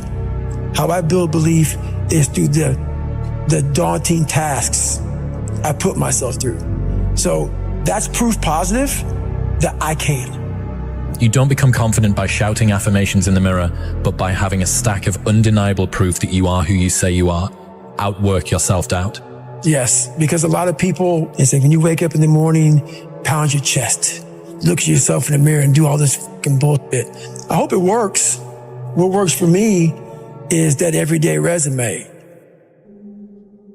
The things I know I've accomplished, the things I know I've done, real hard work, the real calluses on my mind, the real calluses on my hands. That's it. You must build belief. You must build confidence and say, I can knock that shit out.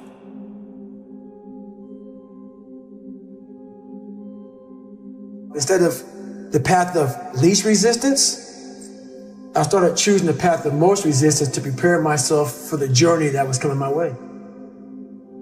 And you realize through hard work, you can outwork anybody. No matter how badass they are. It starts with yourself, man. You gotta start diving into those things that you are afraid of. You don't gain confidence by going to a spot that makes you feel good. It's gonna be a false reality. And the second life gives you that challenge, all you wanna do is go back to what gave you confidence, is that happy spot.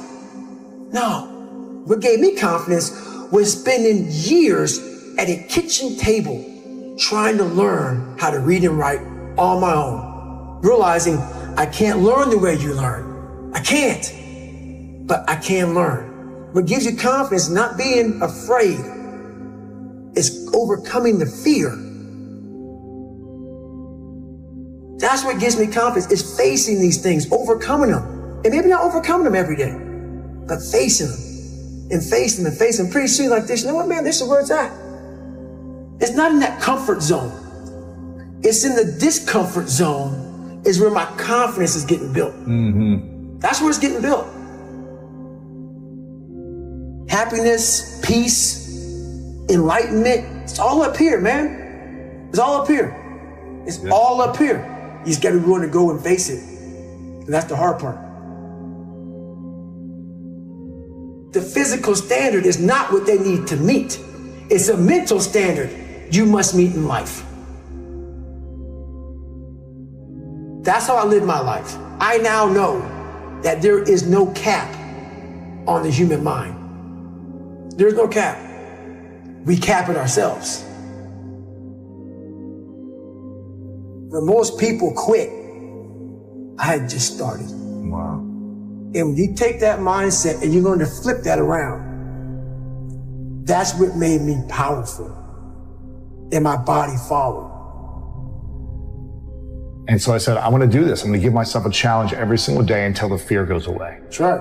And I feel like that's what more of us should be doing. I'm hearing that that's how you live your life. That's all it is, man.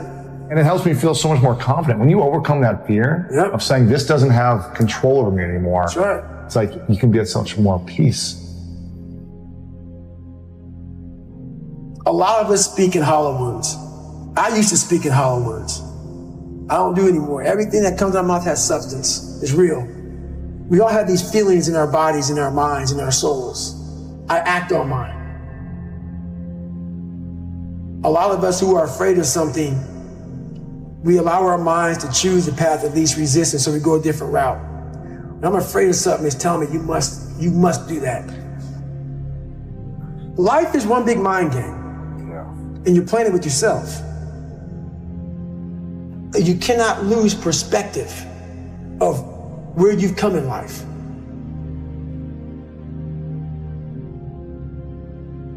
I'm trying to give people a different thought process of life, where failure, hell, disappointment, discomfort is a great learning tool. And many people don't understand that, but it's these few moments in life that you have. Like for me, I always talk about it. Rocky 1, round 14. That 1 2-minute and 13-second clip of Rocky getting up when Apollo knocked him down. That one clip, when I was going through a very bad time in my life, I saw what I wanted to be. And it wasn't a guy that won. It wasn't a guy that won everything he did. It was a guy that kept getting up after being knocked down. So I realized if that 2 minutes and 13 seconds changed my life, that's all it was. I saw something that I needed to be in the world I was living in. Maybe my story will give someone the 2 minutes and 13 seconds they need to change their life. Everybody's got a story. We don't share it on social media. We share our nice life on social media. We all have a dungeon. I'm just willing to talk about mine. Mental toughness isn't something that you sample. It's something that you live in every day. Whenever hardness comes, and you don't know what it is, it may be different for you than it is for me, but you go back to your insecurities. And then when you go back to your insecurities, you then look for comfort within those insecurities. And we all look for that cookie that your mom used to give you when you were sad, when you were sick. We look for our wife or our husband. We look for comfort. It's in those moments you must retrain your mind to think differently in help. The mental standard is you must know how far you've come.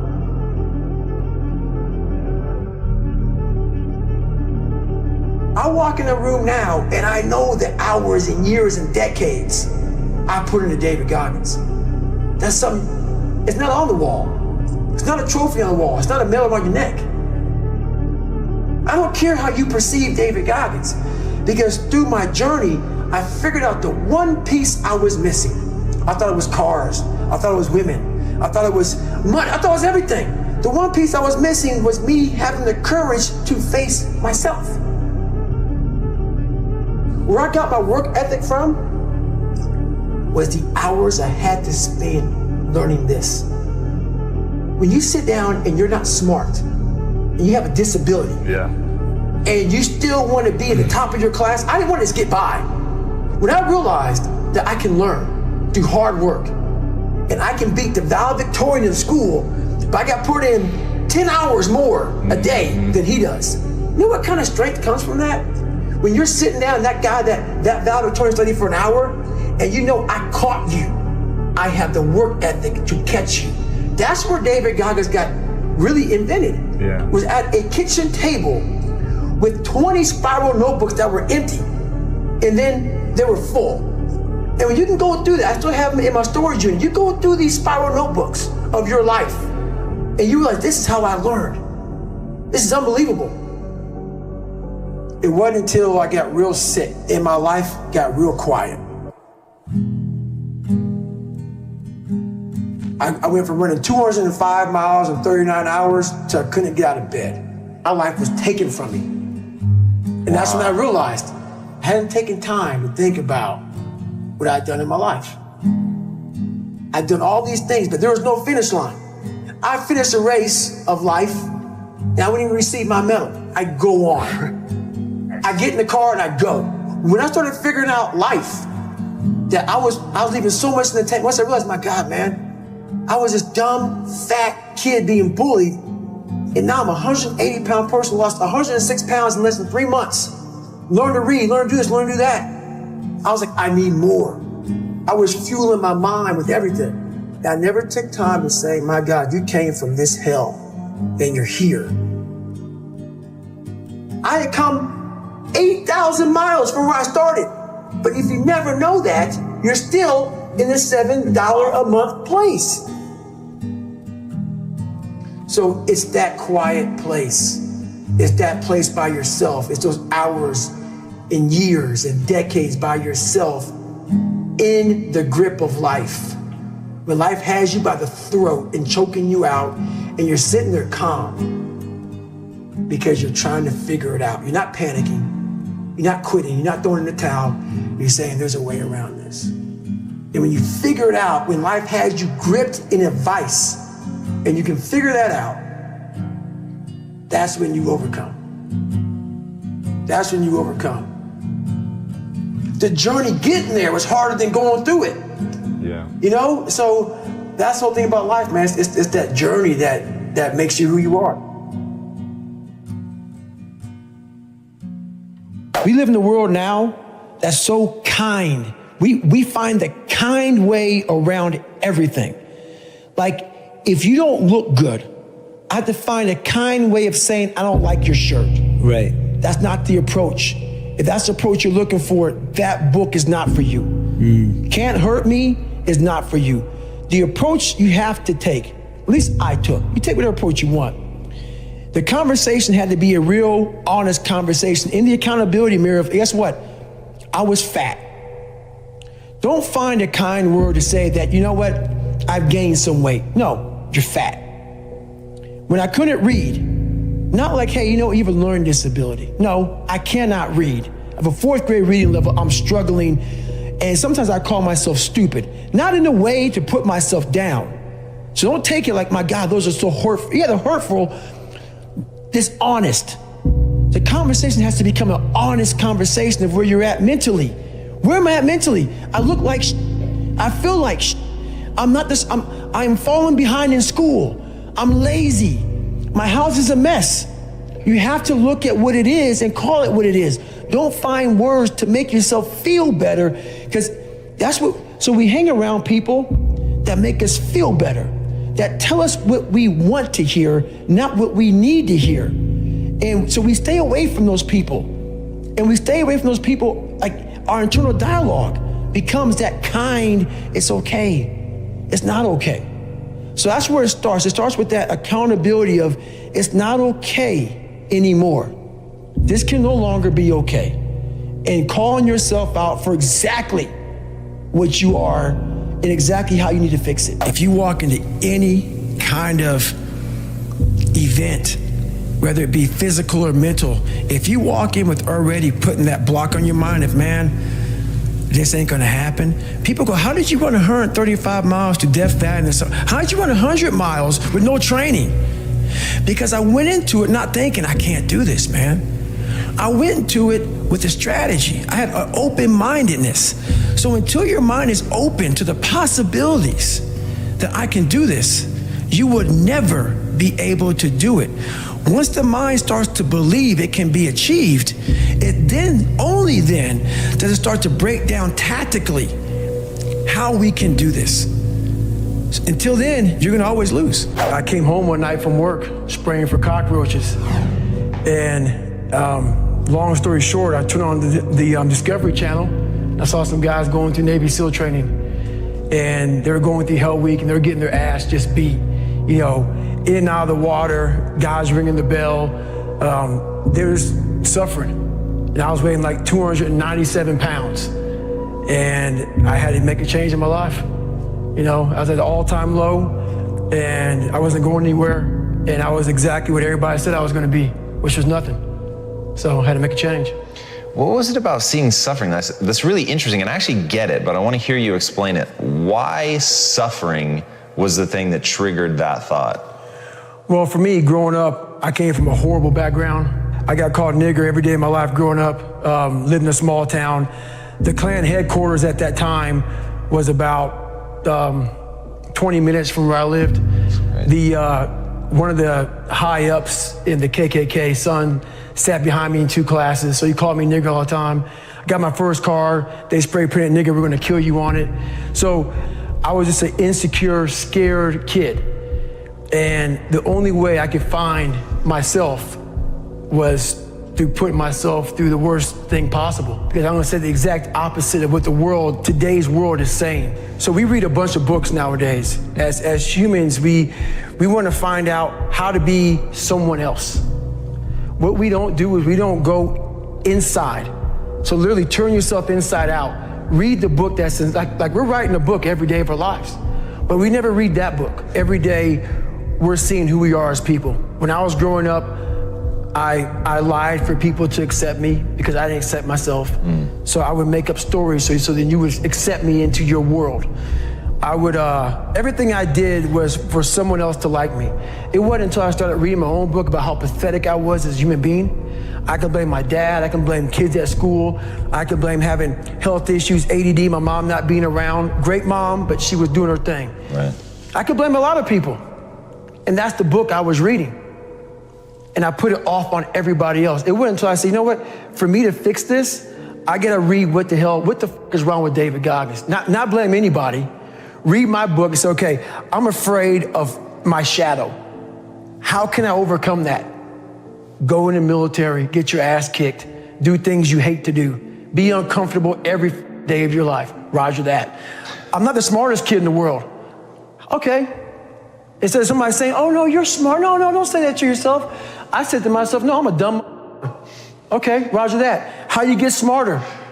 Educate yourself. So the things that we run from the truth. We're running from the truth, man. So the only way I became successful was going towards the truth. As painful and as brutal as it is, it changed me. It allowed me to become, in my own right, who I am today. Rule number 4, visualize the end result. I have the ability to see the end before the beginning even begins. And what that means is I know that to get to the very end, I can see it right now. So before I went to Butts and I was losing all this weight and shit, I saw myself walking across the stage at 191 pounds, 'cause that's what I had to get to get into the door. I saw myself 6 months, a year later, whatever's gonna take me to do it, I saw myself walking across that stage, getting that certificate of graduation from Butts. And I was able to be there at 300 pounds. And that feeling, that I was nowhere near that feeling, I was able to put myself there 1,000,000 times every day. And that feeling of like, my God, that is gonna feel amazing. That's what made me suffer. That's what allowed the pain to be real and say, this is worth it. I want to feel for this next 18 months. It took me 18 months to finally become a Navy SEAL, to finally, just get through Butts. 18 months, it's 6 months. It took me 18. That's what woke me up every morning was, I'm gonna put myself through this much pain and suffering for a few seconds. That's all it is. A few seconds of joy. And it's so worth it, man. That's what people don't get. So I'm able to put myself at the finish line, even though I have no finish line, but at the finish line of an event before I even start to say, how are you gonna feel at the end of this? Visualizing is my biggest tool of life. That's why I've been able to put myself in cold water, put myself in a 100-mile race millions of times before I've done it. And I'm able to go through the race and see how I'm gonna feel at mile 50. Almost to the exact feeling. Right, so when it comes up, it's no surprise. It's no surprise. I've already done this 1,000,000 times. I prioritize trying to win the battle in the morning. So I always win the battle in the morning. So I get up in the morning time, every morning I go for a run. That's the first thing I do every morning. Haven't taken a day off of running since December 2016. Every day, up in the morning. So I also stretch out every day for about 2 to 3 hours. every day. I've missed 2 days in about 5.5, 6 years. So that's just my routine. And about 4 days a week, I'm in the gym hitting the weights. Because you can't just be a runner. So this is every single day, the monotony of my life. But this is what builds discipline. And not everybody, I'm not telling everybody to do this, but this is my lifestyle. This is how I build self-discipline. Time, why? Well, I hate to say it, the best way for me to get how I feel across, I can't sit here and say, I went through Hell Week and man, it was really hard. No, that takes your damn soul, rips it inside out, and then they say, now we're going to start.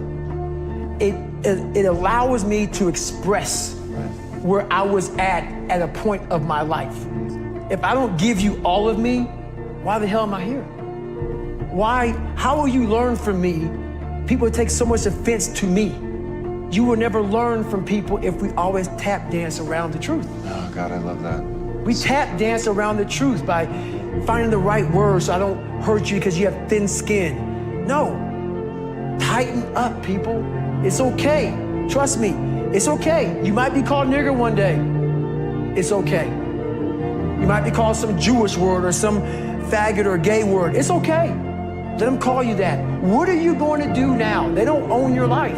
How are you going to control that now? How are you going to flip it upside down and say, Roger that, now I'm going to harness this and you'll read about me years from now? How? That's the question. How are you going to do that? Thicken your skin. Become more of a human being. Don't be afraid of the reflection in the mirror. Because that's all you can be afraid of.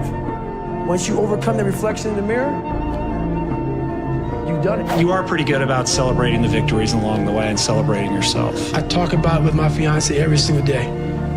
I talked about it with her 2 hours today. I said, we are grinding so hard that we are losing the vantage point of what we have accomplished today. We got podcast, interview, flying, do this, do that. I'm like, stop. It's just me and you in this mom and pop thing that we're doing. Look at where this book is at right now. It's crazy. Look how many people we're touching. Shut up and just think for a second. Let's stop. Because all we did was talk about this and this. We got to keep, no, enjoy this for a second. We have to take time and realize what we've accomplished here. That's an evolution for you, man. Huge, but that's I realized, a very different David Goggins than even from a couple of years ago. Huge, because you have to, what is it all about? I'm going to keep on grinding. That's not what I'm saying. What I'm saying, though, is you have to respect what you've done. Take a second, not live in it, not sit around and say, I'm good. Sit back and say, let me look at the vantage point now that I'm at. That's why you reset the vantage point. Get the tactical advantage. If you get the tactical advantage too quick and start fighting, you got to take a second to take observation of where I'm at. What have I done? Am I in the right spot? I'm obviously in the right spot right now. Now we can go back to fighting. And rule number 8, the last one before a very special bonus clip, is outwork everyone. Where I got my work ethic from was the hours I had to spend learning this. When you sit down and you're not smart, and you have a disability, and you still want to be at the top of your class, I didn't want to just get by. When I realized that I can learn through hard work, and I can beat the valedictorian in school, but I got put in 10 hours more a day than he does. You know what kind of strength comes from that? When you're sitting down, that guy, that valedictorian studied for an hour, and you know I caught you, and I am dumb, but I have the work ethic to catch you. That's where David Goggins got really invented, was at a kitchen table with 20 spiral notebooks that were empty, and then 3 months later, they were full. And when you can go through that, I still have them in my storage unit, you go through these spiral notebooks of your life, and you realize this is how I learned. This is unbelievable. There's no miles. It's not about the miles. It's that, having a discipline every day to say, for me to learn this one math problem, it's gonna take me 10 hours. Wow. And that's where and you realize through hard work, you can outwork anybody. no matter how badass they are. But that's the part people don't want to dive into. So one big thing is the accountability mirror. You have to start with yourself. So what happened in my life was we start to get, I call it like the rucksack. A rucksack is a pack that you carry in the military and you put all your stuff in it. Your radios, your food, your water, all that stuff you have to carry in the military. That's your rucksack. It's a backpack pretty much. As you're growing up, we all have a backpack. Most of ours, hopefully, is empty, and what we put in it is all the crap we go through in life. That's what is in the backpack for the civilians, and we carry it around with us. So what you have to start doing is realizing that no matter where you're at in life, I got called nigger a lot. My dad abused me, learning disability, stutters, immaturity, insecurities, self-doubt, so much crap on top of me. So much stuff. I lied a lot to create friends. So much stuff was in my backpack. No one's coming back to help me. So it starts with that person in that mirror. You have to realize you are on your own now. And whatever else you believe in, I don't care what you believe in, but on earth, it's a very lonely journey. And it starts with the accountability mirror of looking at saying, hey, my dad who beat the hell out of me is not coming back. All these things are coming back. I have to face myself. And you have to own all those things that people may have done to you. Now it's yours. You got to own it. It's yours now to fix the problems that people did to you. It makes no sense. It's not fair. I get it. But if you live in that woe is me mentality of guess what? My dad did this to me. My mom just did to me. People who bully did this to me. You're going to always live right there. You have to figure out ways to move forward because you're not coming back. And it starts with the mirror. And I call it the accountability mirror in the book. My family couldn't even swim. Yeah. You know what I'm saying? I mean, we had no athletes in my damn family. And I was a kid who kind of got the bad genes.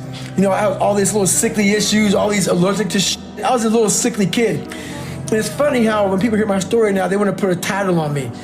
Like, I'm superhuman. Yeah, like you had some special skill or capability. And I love it because basically it makes you feel better by putting a title on me. Right. You can do it too. Absolutely, right. And so basically, it's a choice. Yeah, it's a choice. Yeah. It's a horrible choice. Right. It's a hard choice. It's a lot of suffering involved. So for me to get the start line, through that start line journey, I realized I'm capable. Mm-hmm. So what happens through this whole process is the change of the mind. Mm-hmm. It's a change of the guard. Mm-hmm. Someone once owned my brain. I never owned it. Yeah. I had no control of my You outsourced it. Yes, right. Everybody had it. It was my dad's fault. It was the kids that called me nigger fault. My mom wasn't home fault. My soon-to-be stepdad's fault. The little kid that got ran over by the bus fault. My life was, everybody had a piece of my brain. Yeah. And through this journey of suffering, and the suffering, I put it in because I started finding myself. Yeah. And I started, I'm gonna take this back from me. This part of my brain is mine now. And I started puzzling back this piece of my brain. And through that, I grew confidence. In this process, I went from David Goggins, I started forming a guy named Goggins. Mm-hmm. I had to really I realized I had to reinvent a whole nother human being within myself because who I am wasn't gonna make it. This guy is not gonna cut it. Mm-hmm. So I had to be a guy who can take any kind of pain, any kind of suffering, any kind of torture, mentally, physically, emotionally, spiritually. I had to have the people who, I had to visualize everybody that called me nigger, you had to be in a room of people like this. I had to make up these things in my mind, of things I had to overcome. And I started callousing my mind through a process, and it basically started with working out. It started with working out. It started with doing, like, if it started raining outside, for instance, my mind would say, F that, man, I don't want to go run. If it was 3 o'clock in the morning, it started raining outside, my mind said, you got to go Get up and go run. You have to, because I was fighting this other person. So you essentially tried to do everything you didn't want to do. That's all it was, period, dot. Everything I didn't want to do is what got me to where I'm at today. Interesting. Every single thing. So where we find comfort, that's where I started getting scared. Yeah. When I started saying, oh, it's raining, I'm not going out there. No, you cannot say that. You cannot do that. You have got to do this. So whatever my brain thought, I did the opposite. Wherever the comfort was, I went the opposite direction. And over a period of time, boy, it calluses the out of your mind. You start to really develop a whole nother being. I say what if a lot. It sounds corny and it sounds weak, but it's true. One of the recruiters said there's not many black Navy SEALs. Matter of fact, I was the 36th African-American SEAL in history. It's in over 70 years. Because the water, you know. Right. I mean, people get mad at me. It's true, just get over it. And so I was like, man, what story would it be if my fat, dumb, lying to be friends with people, insecure ass can overcome this? And that what if mentality, like that dreamer mentality just would always fuel me. It would just fuel me, man, what if I can be a SEAL, man? What if I can go from running a quarter of a mile, now I run 205 miles. What if I can go? What if I can go? And what if, how would that feel if I'm graduating? Because I'll never forget at that graduation thing I was talking about, 224, like the video I sat down and watched. This commanding officer stood up and he said to the graduation, guys who are graduating buds, like 18 of them, he said, we live in a society where mediocrity is often rewarded. And he went on to say something about these men detest mediocrity. And I wanted to be a man that detests mediocrity. My biggest advice to give everybody in the world is, like I say, we live in an external world. Everything is you got to see it, touch it, it's external. If you can, for the rest of your life, live inside of yourself, stop listening to people who are calling you fat, gay, transsexual, nigger. Everything that is makes no sense. All these insecure people putting their insecurities on you, you gotta flush it out. You gotta just be whoever the hell God or whatever the hell you believe in. If you believe in nothing but yourself, I don't care what it is. You gotta take everything and throw it away. You have to believe in one thing, and that is yourself. And I'm not saying don't believe in God or what you believe in, but right now, for you to find greatness in yourself, you're not gonna find it by looking in a book or by even hearing me.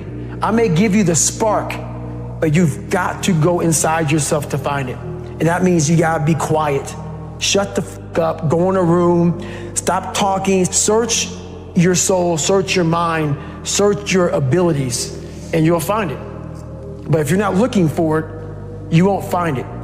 So you gotta go start your journey. And the journey starts with you finding, why the hell am I here on this planet Earth?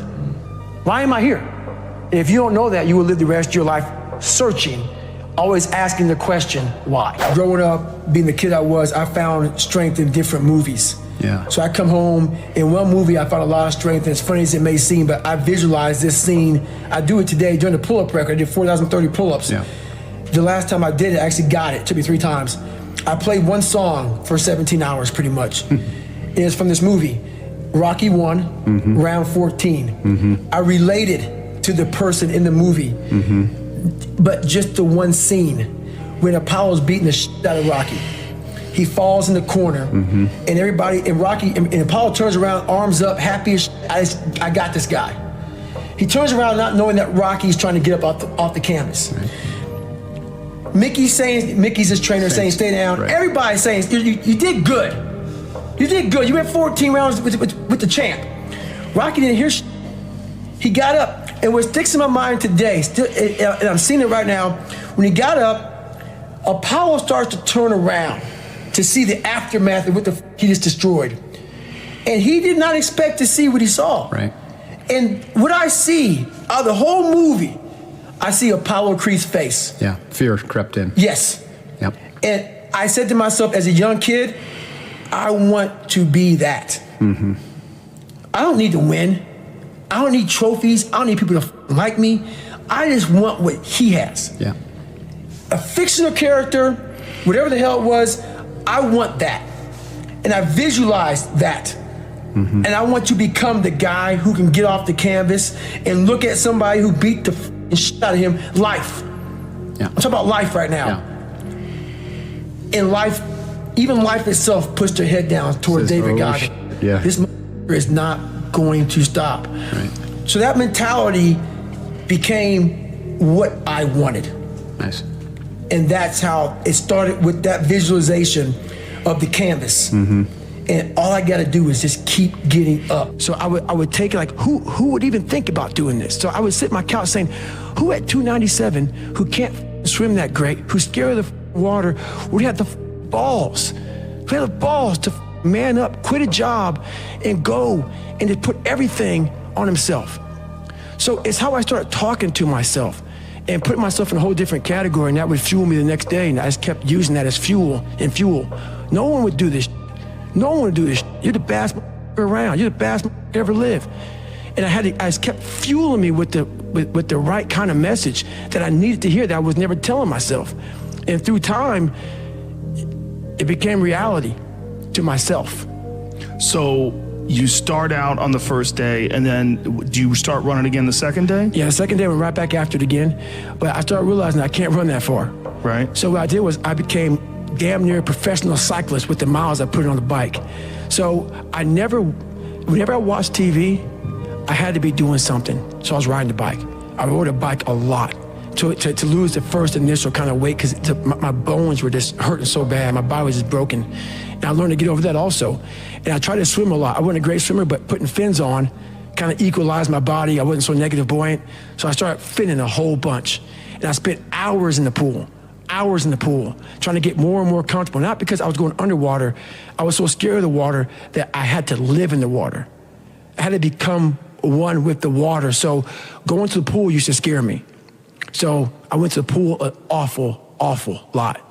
And then the bike got easier. I was able to run more.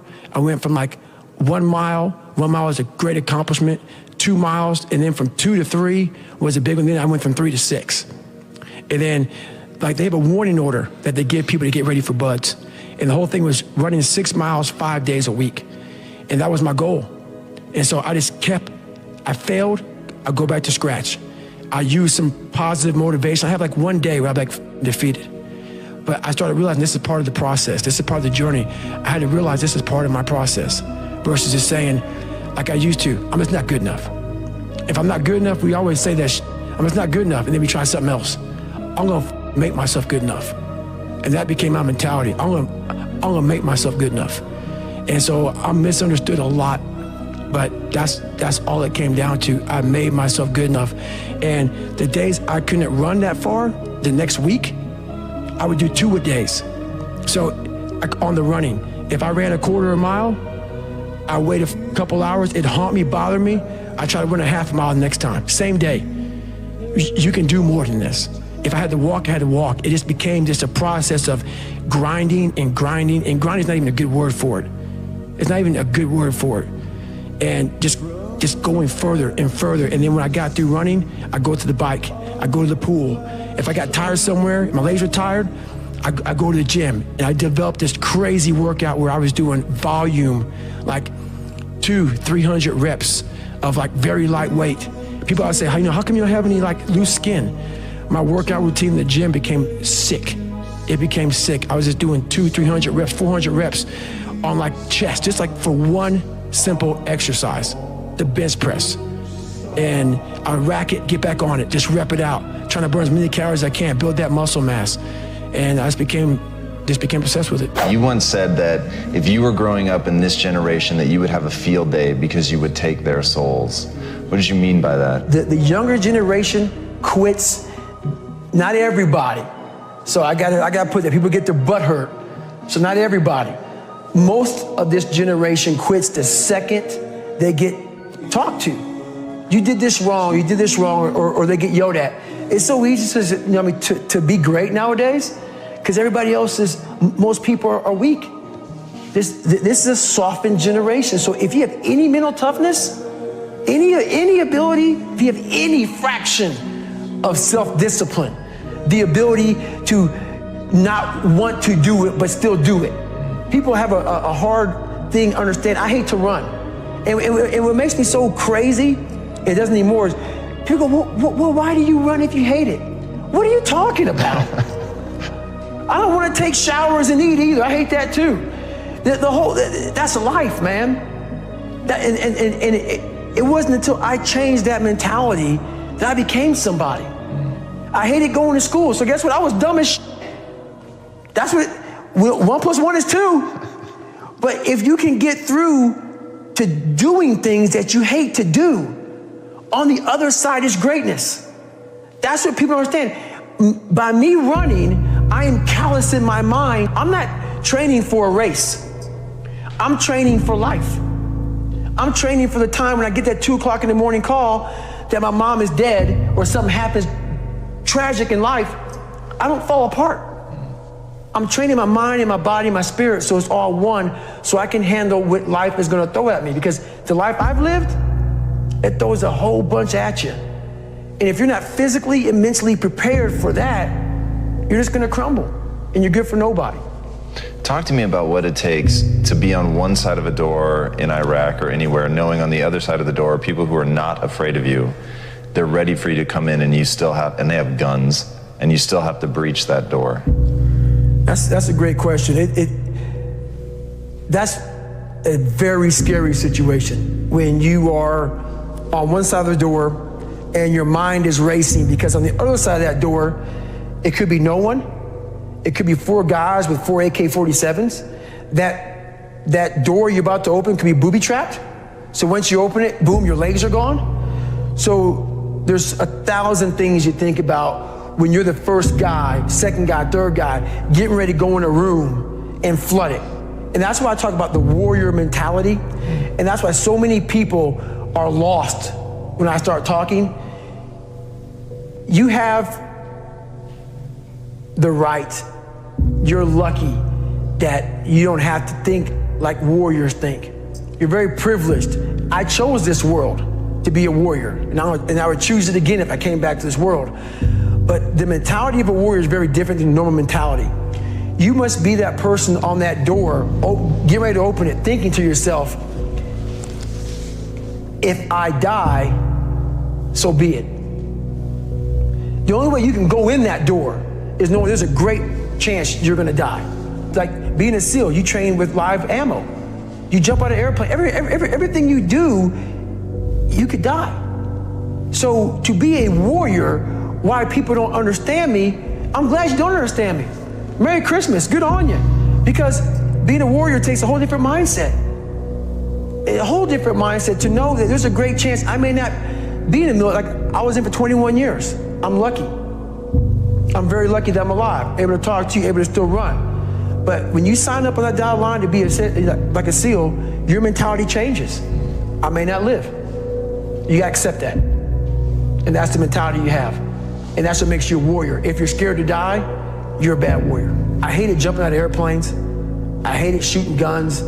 I hated the job as a Navy SEAL. But I did it because I wanted to change myself. Everything I do, I'm not really comfortable doing. But if you choose to go that route, to go be a Navy SEAL, you might as well go be the hardest in the world. Because if you're choosing to do something, you have 2 routes. You can go there and be a little weak person and get through barely, and that's your reputation. Or you can go through the hardest guy you can possibly be, and that's your reputation. So my whole thing is, if you're gonna choose to open that door in Iraq or Afghanistan, open them and go in hard. Because they're gonna remember you by slowly opening it and peeking in. So if you're gonna open it, and you made the mind to open it, don't crack it open. Open the door, go in. That's with life. If you're choosing to do something, attack it. Because they're gonna remember you as not attacking it. So I want to be remembered. You can hate me, but there's one thing you can't say about me. I didn't attack it. So that's the mentality you have. If you're gonna do something, you might as well attack it, because you can do it anyway. Right.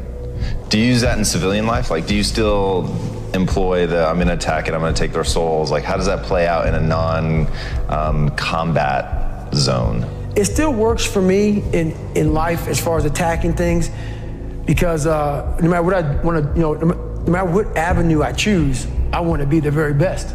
And the very best may not be I'm number one. The very best is, did I leave everything inside of me out there?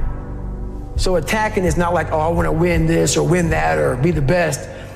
The best is I'm running against myself in everything I do, and that's what I attack. I attack myself. I'm always questioning myself. I'm always holding myself accountable. As a leader, the one thing I did horribly wrong on my second platoon, I actually start developing an attitude towards people who didn't PT hard, who didn't get after it, who worked. Because I took it all the way to the limit. And so I should have been a better leader by knowing, okay, you know what, not everybody wants to be David Goggins. Yeah. Not everybody wants to go run 100 miles. Not everybody, right. Everyone's got different skills. Everybody got different skill sets. Yeah. And not everybody, maybe they want to go to the gym, whatever. The gym is fine, but it was just a different standard. So I couldn't take away my standard for the whole of the group. Interesting. I looked at people like, F you, man. You ain't trying to get hard, F you. So my mentality, I wasn't a good leader. And I look back on that now. Trust me, a lot of people could have done things differently. I'm taking accountability for what I could have done differently. Right, good. I looked at that. So my mentality from a weak kid became super hard, like beyond hard, next level hard. And but that's what I thought I was getting myself into. As a leader, I should have stepped back and realized, hey, these are your expectations, David Goggins. Right. What are we here to accomplish? Right. It's important to lead by example. And when I say lead by example, if you're the leader, it's the loneliest job on the planet. And if you do it, you have to be up early. You have to leave late. You got to do the sucky jobs. At least that's how I look at it. You got to be the man that is always the person who's being held accountable to the highest standard, and not expecting your people to do anything that you're not going to do 20 times more than they are, even when you're the leader. And it's all about accountability for yourself in leadership roles, not about being pissed because people aren't doing what you're doing. Everybody has different skill sets. Do you ever do yoga? All the time, man. All the time. And I if I were to tell somebody one thing right now, man, that soul has muscle and getting that hip flexor opened up, because we're all stressed the f out. It's much worse than others. It changed my life. I'm one of those, I drone on too much about yoga. I'm like one of those vegans. It's like, you got to do it, man. Right. Just try it. I get annoying, like a born-again Christian or something. It's like, I'm getting that way now, man. I'm getting that way now. For anybody who does anything hard, like, if you do anything like with weightlifting type shit or martial arts type shit, where it's just everything's explosion, it's lifting, it's heavy, it's push. Right. Yoga just will balance your shit out. Yeah, it will. Yeah, it will. It really will, man. And there's all these people that resist it. Like, there was some article recently that was something along the lines of hot yoga is just trendy nonsense. I read that, and then even in the article, it talked about that there might be some benefits in terms of like the strengthening your arteries, and they didn't even mention heat shock proteins. There's a study going on right now. I believe it's at Harvard. Right. One of my friends was telling me about it, where they're trying to find the benefits of 90-minute hot yoga classes, because they think it might mirror the observed benefits of sauna, which they already know for a fact has big benefits because of your body producing heat shock proteins to deal with the heat. Right. That's why I put that sauna in here, man. I go in that for all the time. Well, no one can tell me it doesn't work. It's big. It's proof positive. It changed my life. It wasn't a medication or this or a drug. It was stretching. Yeah. It was yoga, stretching, all that stuff combined changed it. So when things hit you in life that you're afraid of or you're not good at, the first thing you're going to say to yourself is, why am I here anyway? This isn't for me. The water's too cold. The sun's too hot. I'm getting up too early. Why am I doing this to myself? That's what the normal mind says. I had to start training my mind to think about how the can I get through this? Not giving myself a way out. Never giving myself, creating a wall around all the ways out in my mind. I had to slowly start to build this wall so my mind knew this is not going to give himself a way out of here. In my first hell week, I had a huge setback. I was broken. My legs were broken. I had double pneumonia. I got rolled back to day 1, week 1 of Navy SEAL training. I got through that second hell week. During the second hell week, I actually broke my knee. I continued to limp around for a couple weeks. I couldn't make it anymore. Got rolled back to day 1, week 1. I'll never forget standing there in front of Captain Bowen. He was the CEO in charge of Navy SEAL training at the time. And he had no mercy on anybody. If he believed in managing your expectations, I wouldn't be here today. He challenged me again. I was challenged my whole life, not by the mindset of managing expectations, by exceeding expectations, not by managing them. I'm standing there with crutches, I'm sitting in his office. He looks at me. He goes, Goggins, this is your last time. We're going to put you through Navy SEAL training. This will be your 3rd Hell Week in 1 year. We're not going to put you through a 4th. So this is your last time. I'm sitting thinking, how am I going to get through this? I'm badly jacked up. My legs are broken. My knee is messed up. And he goes, you have a couple of months to get better. A couple of months isn't going to do it. I won't get healed up in a couple of months. But I realized I'm going to get through this. I'm going to find a way to get through it because why? I put barriers in my mind. So my 3rd Hell Week, I went in there with pretty much, I would put a black sock on first. I would get duct tape. And I duct taped my ankles all the way up to my calf every single morning. And then I put another black sock over it. And what that did, that prevented me from moving my ankle. So I didn't really, I wasn't flexing my shin as much. And I started running with just my hip flexors. In this Hell Week, it was a bad Hell Week. We had a guy die on Thursday morning of Hell Week. I went on to become a Navy SEAL. Greatness is not something that you meet once. It's something that you meet thousands of times in your life. And you don't reach it if you're not constantly in constant pursuit of greatness. So if my mind were to say right now, I'm great, I just lost. We're going to grow. We're not going to triple down on our strengths. We're not going to do that crap. We're going to work on our weaknesses so we grow. We need friction to do that. Without friction, there's no growth. Without friction, there's confusion. Confusion is, David Goggins, how did you become who you are today? I put a bunch of friction in my life, and I grew. That's how I did it. You know how you get mentally tough? It's a lifestyle. Instead of hitting that snooze button in the morning and not making your bed and not cleaning your house, you don't hit the snooze button. You get up. You don't want to go run? You go run. You don't want to go swim? You go swim. You don't want to make your bed? You make your bed. You don't want to clean your house? You clean your house. You don't want to study? You study. That's how you start to callous your mind. So that became my life. If you say you're going to wake up at 4 o'clock in the morning to go run, wake up at 4 o'clock it's going to suck. It's not going to be fun. Do something that sucks every single day of your life. That's how you grow. Embrace the suck. I was in Spanish class, obviously, opened my notebook up and said, nigger, we're going to kill you. Had a drawing of me and actually talked to the principal because I'm in the process of writing my book right now. Mm-hmm. His name is Kurt Freeman. He goes, yeah, I talked to him 2 days ago. No kidding. He said, I remember like it was yesterday. So I left my class, just didn't tell a teacher, went right to his office and showed him it, and he said, and I wasn't a good speller at all, obviously. I copied. And they spelled nigger Niger.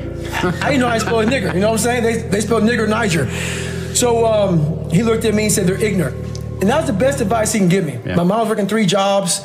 I was a latchkey kid. I was on my own. Mm-hmm. I did my own thing, man. I missed almost all of my junior year of high school, never went to school, just did my own thing.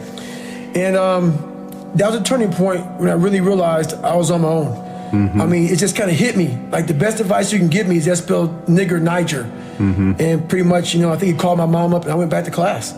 And I realized that life isn't fair. It's not fair. Mm-hmm. And you better figure out some tools and some ways to stop feeling sorry for yourself, because no one is coming to rescue you. No one feels sorry for you. Right. And at the end of the day, no one really cared about me. Mm-hmm. That's how I felt. Mm-hmm. That was the reality of it. Mm-hmm. Your mind is so powerful. And I didn't realize it. I went through 3 Hell Weeks, Ranger School, Delta Force selection, all this stuff.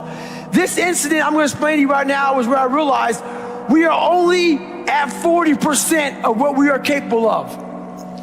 Here I am, right idea to do this race called Badwater 135. I Googled the 10 hardest races in the world. What came up? Crazy race in Death Valley. Summertime, 135 miles. I knew nothing about ultra running. I thought you would camp out, run 20 miles, then one day, then run 20 miles again until you got 135 miles. I had no idea what I was doing. Called the race director up. He's like, hey, have you run 100 miles? I was like, what, in a week or what? What are you talking about? He's like, no, in 24 hours or less. I said, no. He goes, you got to qualify to get in this race. You have to run 100 miles in 24 hours or less. He was trying to call my bluff. I call him up on a Wednesday. He goes, hey, there's a race in San Diego on Saturday, where it's a 24-hour race where you run around, a track, a 1 mile track for 24 hours. And if you get 100 miles, I will consider you in my race. It really helps to be smart, people. And I was not smart in this situation. I said, I did the math. It's about a 14-something minute mile. I can do that. Anyway, I show up on Saturday with the blue lawn chair, Ritz Crackers Mileplex, and my ex-wife. And every mile I'm gonna see her, I'm gonna grab some Ritz Crackers and some Mileplex. I don't know what the hell I'm doing, but it's bliss. That whole ignorance is bliss thing. So I get to 70 miles pretty damn fast. I get to 70 miles in like 12, 13 hours. What do you think happens to your body when you haven't trained for that kind of mileage? A lot of bad things, but I thought I was in good shape. It was amazing. So I hadn't gone to the bathroom at all. I sit down, big mistake. I sit down in this blue lawn chair, I sit down, looking at my ex-wife, I'm seeing like 3 or 4 of her. And I'm like, oh, this is not good. So I'm trying to play it off because I know where I'm about to go. So I'm sitting there, and when you haven't gone to the bathroom, you're dehydrated, your nutrition's all jacked up. You sit down, you gotta go to the bathroom now. So I look at my ex-wife, I go, do you love me? She said, yes. Why? I go, because I'm gonna take a shit on myself right now. Because I can't stand up because my blood pressure's all messed up. So I'm sitting there literally pooping up my back and peeing blood down my leg. She's a nurse, so she's concerned. And I'm telling you right now, there's one thing you never want to hear as a black person. She said, you're starting to turn white. So I'm sitting there and I'm all jacked up. And I'm like, okay, how in the world am I I got 30 miles to go. I should quit, but I didn't. What I started doing through this whole process was I started to study myself in the dark times. So instead of just quitting real fast, I said, no, I'm going to quit, but not right now. So I sat back for a second and I said, let me get some water, let me hydrate, let me clean myself up a little bit, let me get some nutrition. I wasn't dizzy. It's okay. My feet are all messed up. Let me see if I can walk. I'm gonna walk 1 mile and then I'll go home. That'll be a great accomplishment for me, 71 miles. So I took this massive thing and I started breaking it down into small chunks. And as I started breaking it down into small chunks, I started realizing maybe I'll walk 1 more mile. But at the pace I was walking, I wasn't gonna make the time. So this is when I realized that whole 40% rule. Those of you who worry, red can't hurt me, you understand it. Basically, the 40% rule is when we have a governor on our brains, like a governor on a car. A car may say 130, but if you put a governor on a car, it can only go 101. We do the same thing to our brains. I was born with limited horizons, born on the other side of the tracks. I didn't think I could be anybody. So my governor was myself. So once you take that governor off, you have limitless horizon. We live in a world that we want to be as comfortable as we can. And we wonder why we have no growth. We wonder why when the smallest thing in our life gets difficult, we wonder why we cower and we run away. Because we are kind of living our whole life is set up that way. Our whole life is set up in the path of least resistance. We don't want to suffer. We don't want to feel discomfort. So the whole time we're living our lives in a very comfortable area. There's no growth in that. So for me, I realized that. The reason I became 297 pounds is because that was comfortable. What was very uncomfortable was running. What was very uncomfortable was being on a diet. Was very uncomfortable, was trying to face things that I didn't want to face. And I also realized when I was really big, I had no growth. Why? Because I was living comfortable. So I realized for me to find growth, I had to face all of these different things that made me very, very uncomfortable. One thing I faced was running. I absolutely hated running. But I knew for me to grow, I had to do this thing every single day.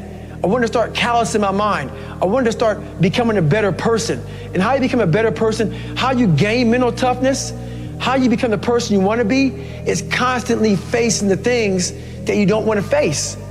If you constantly run away from things that you don't want to face, how is there growth? How is there mental toughness? I can give you a class all day long about self-talk, visualization, eat an elephant one bite at a time. But if you're never putting yourself in a situation to actually practice these things, you're never going to grow. I can't put you out there we're all going through a battle in our mind. A warrior is not a person that carries a gun. The biggest war you ever go through is right between your own ears.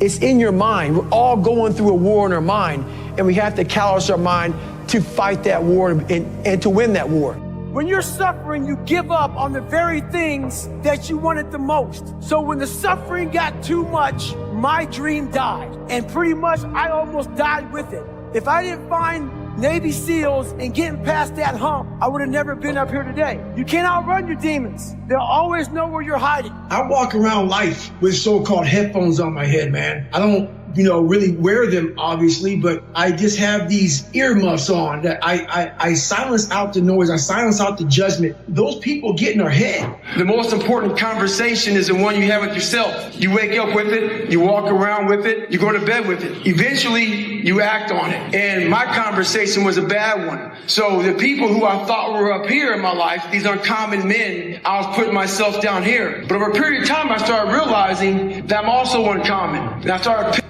those uncommon men off by realizing that we all have this ability in our mind. Most of us fail in life because we're afraid of what everyone around you is thinking. That's 100% truth. So we live by the narrative of other people. When I first called a recruiter to be a Navy SEAL and I was 297 pounds, the first recruiter looked at me and said, "You're not going to be able to make this, man." So what he was doing was he's projecting his energy on me. He knew he couldn't be a Navy SEAL. So God helped this black guy, because I was only the 36th African American to make it through in over 70 years. How's this black fat guy gonna make it through in my house? He wouldn't even want to try. So he's projecting this. So a lot of us who are negative people, all we do is project how we feel on other people. So what happens is that there's a lot of negative people walking around the planet Earth who are afraid to try. Because a lot of people are very negative in this world. So we are afraid to fail. Why? I told you, man. Shouldn't even tried it, dude. Just chill out, relax. Why are you so crazy? Why are you so obsessed? So all that stuff drives the quitting mind, I call it. The mind wants to quit. The mind's tired. The mind's tired. The mind's deserving. The mind thinks it's very deserving. So yes, the biggest problem in this world is other people, not yourself. It's other people in your head. They are puppet mastering you pretty much on your life. And is that why you've talked a lot in this podcast about getting rid of noise, quiet, alone? Is that part of that equation? It's all a part of it. Yeah. Because I realized once I was talking to myself the right way and all this wasn't in my mind, wow. I went from this piece of kid who thought he was dumb, not successful, insecure, who stuttered when I first saw somebody, to a person who can now do all these things just because I now control my own mind. And I don't care. A lot of people say they don't care. But they do. They care like my son says, "I don't care." And every time he says it, I don't care, it means he cares. It means he cares. Yeah. When you get to the point where you really don't care, you don't have to say you're dangerous. You become very, very dangerous. I'm not saying don't care like, I don't care if I do that. No, when you don't care about other people and how they view you, about how you walk, how you talk, how you dress, where you want to go with your life. Growing up, I didn't want to tell anybody I wanted to be in the military. Because why? some of my black friends, I was afraid of what they think. You know, why you want to join the military, man? Why you want to do that? I was afraid of what other people thought about me. So now, when I go in the military, I didn't know you want to join the military. Yeah, I didn't tell you because I was afraid of what you thought. Once again, man, you're allowing other people to shackle your mind. It's the worst thing in the world. On the other end of suffering is a life that many people don't know even exists. It's a beautiful world because like the 40% rule, we all live in this world where our brains are keeping us in this box. Outside that box, on the other edge of suffering, which is on the other edge of that 40%, is a world that's endless of opportunity. But we are afraid to go outside that box because in that box is comfortable. That's where all of our nice stuff, you know, that's where the nice 4-lane highway's at. I know where the restrooms are at. I know where the gas stations are at. Outside that box, man, God gives you a shovel and says, man, start digging. That's not fun. But when you dig your own path to all kind of stuff that's unknown. And that's why I started realizing, man, like on the other end of this is some beautiful stuff. So I got outside my box and realized, man, 300 pounds, now look at me, I'm 185 pounds. And on the other side of the box was all this stuff. And I didn't know it was over there until I climbed the wall and saw it. So what wall are you climbing now? Man, right now, I've climbed a lot of walls. There's no more walls anymore. The reason why is because I know how to climb. I was trying to figure out how to climb before. I got all the right gear, man. I got the ropes, I got the shoes, I got the chalk, I got the harnesses. I'm good, I'm not scared to climb anymore. I go to the rock, hammer it in, I got my belay, and I'm good to go. So you gotta figure out how to climb first, and that's all. We all have a different way of climbing. That's why there's a lot of books out there on mental toughness. It's all crap. Why? Because it's a cookie cutter way. Life isn't cookie cutter. Like 3.14 is pi. It's how you figure out equations. We're all different equations. We all have a story. We all have to strengthen our mind to figure out our own equation. Once you figure out your own equation in life, you can then start picking away at how to be better. But you first have to figure out your equation in life. Once you figure that out, man, you can do anything. If you read It Can't Hurt Me, I go into detail about my first 100-mile race. The race I wasn't trained for at all. And I went out there and ran 100 miles on a 1-mile track. When I got to mile 70 and everything went south. I mean, it went south. I've been through 3 hell weeks, Ranger School, some of the world's hardest training in the world, and this was the most pain I've been in my entire life. When I sat down in that chair and went to the bathroom myself and everything went south, when I had 30 miles to go and I was in the worst shape of my life, and I won't get too deep into it, but when I was able to go 30 more miles in the worst shape of my life, that's when I talk about it in the, It Can't Hurt Me, the whole mental governor got removed. And that's when I realized that a human being is able to do some of the most, horrific things out there. We are built very different. Like a lot of us, we're taught everything, how to read, how to write, how to drive a car, how to cook, how to clean. But very few of us are taught how to survive when the rug gets pulled from underneath us and we have to find more. Very few of us are taught how to fight. And at that moment, that 30 miles was about 10 years of life that I lived in 30 miles. And I learned how to fight in the hardest of times, in the worst shape of my life. Don't ever let somebody tell you you can't do something. Not even me. All right? All right. You got a dream, you got to protect it. People can't do something themselves. They want to tell you you can't do it. You want something, go get it. Period. When you are starting out, I think you got to find the thing that's the pain. And pain motivates significantly faster and stronger than pleasure does. People are like, no, passion's the right way. It's like point a gun at a family member. All of a sudden, 10 out of 10 motivation.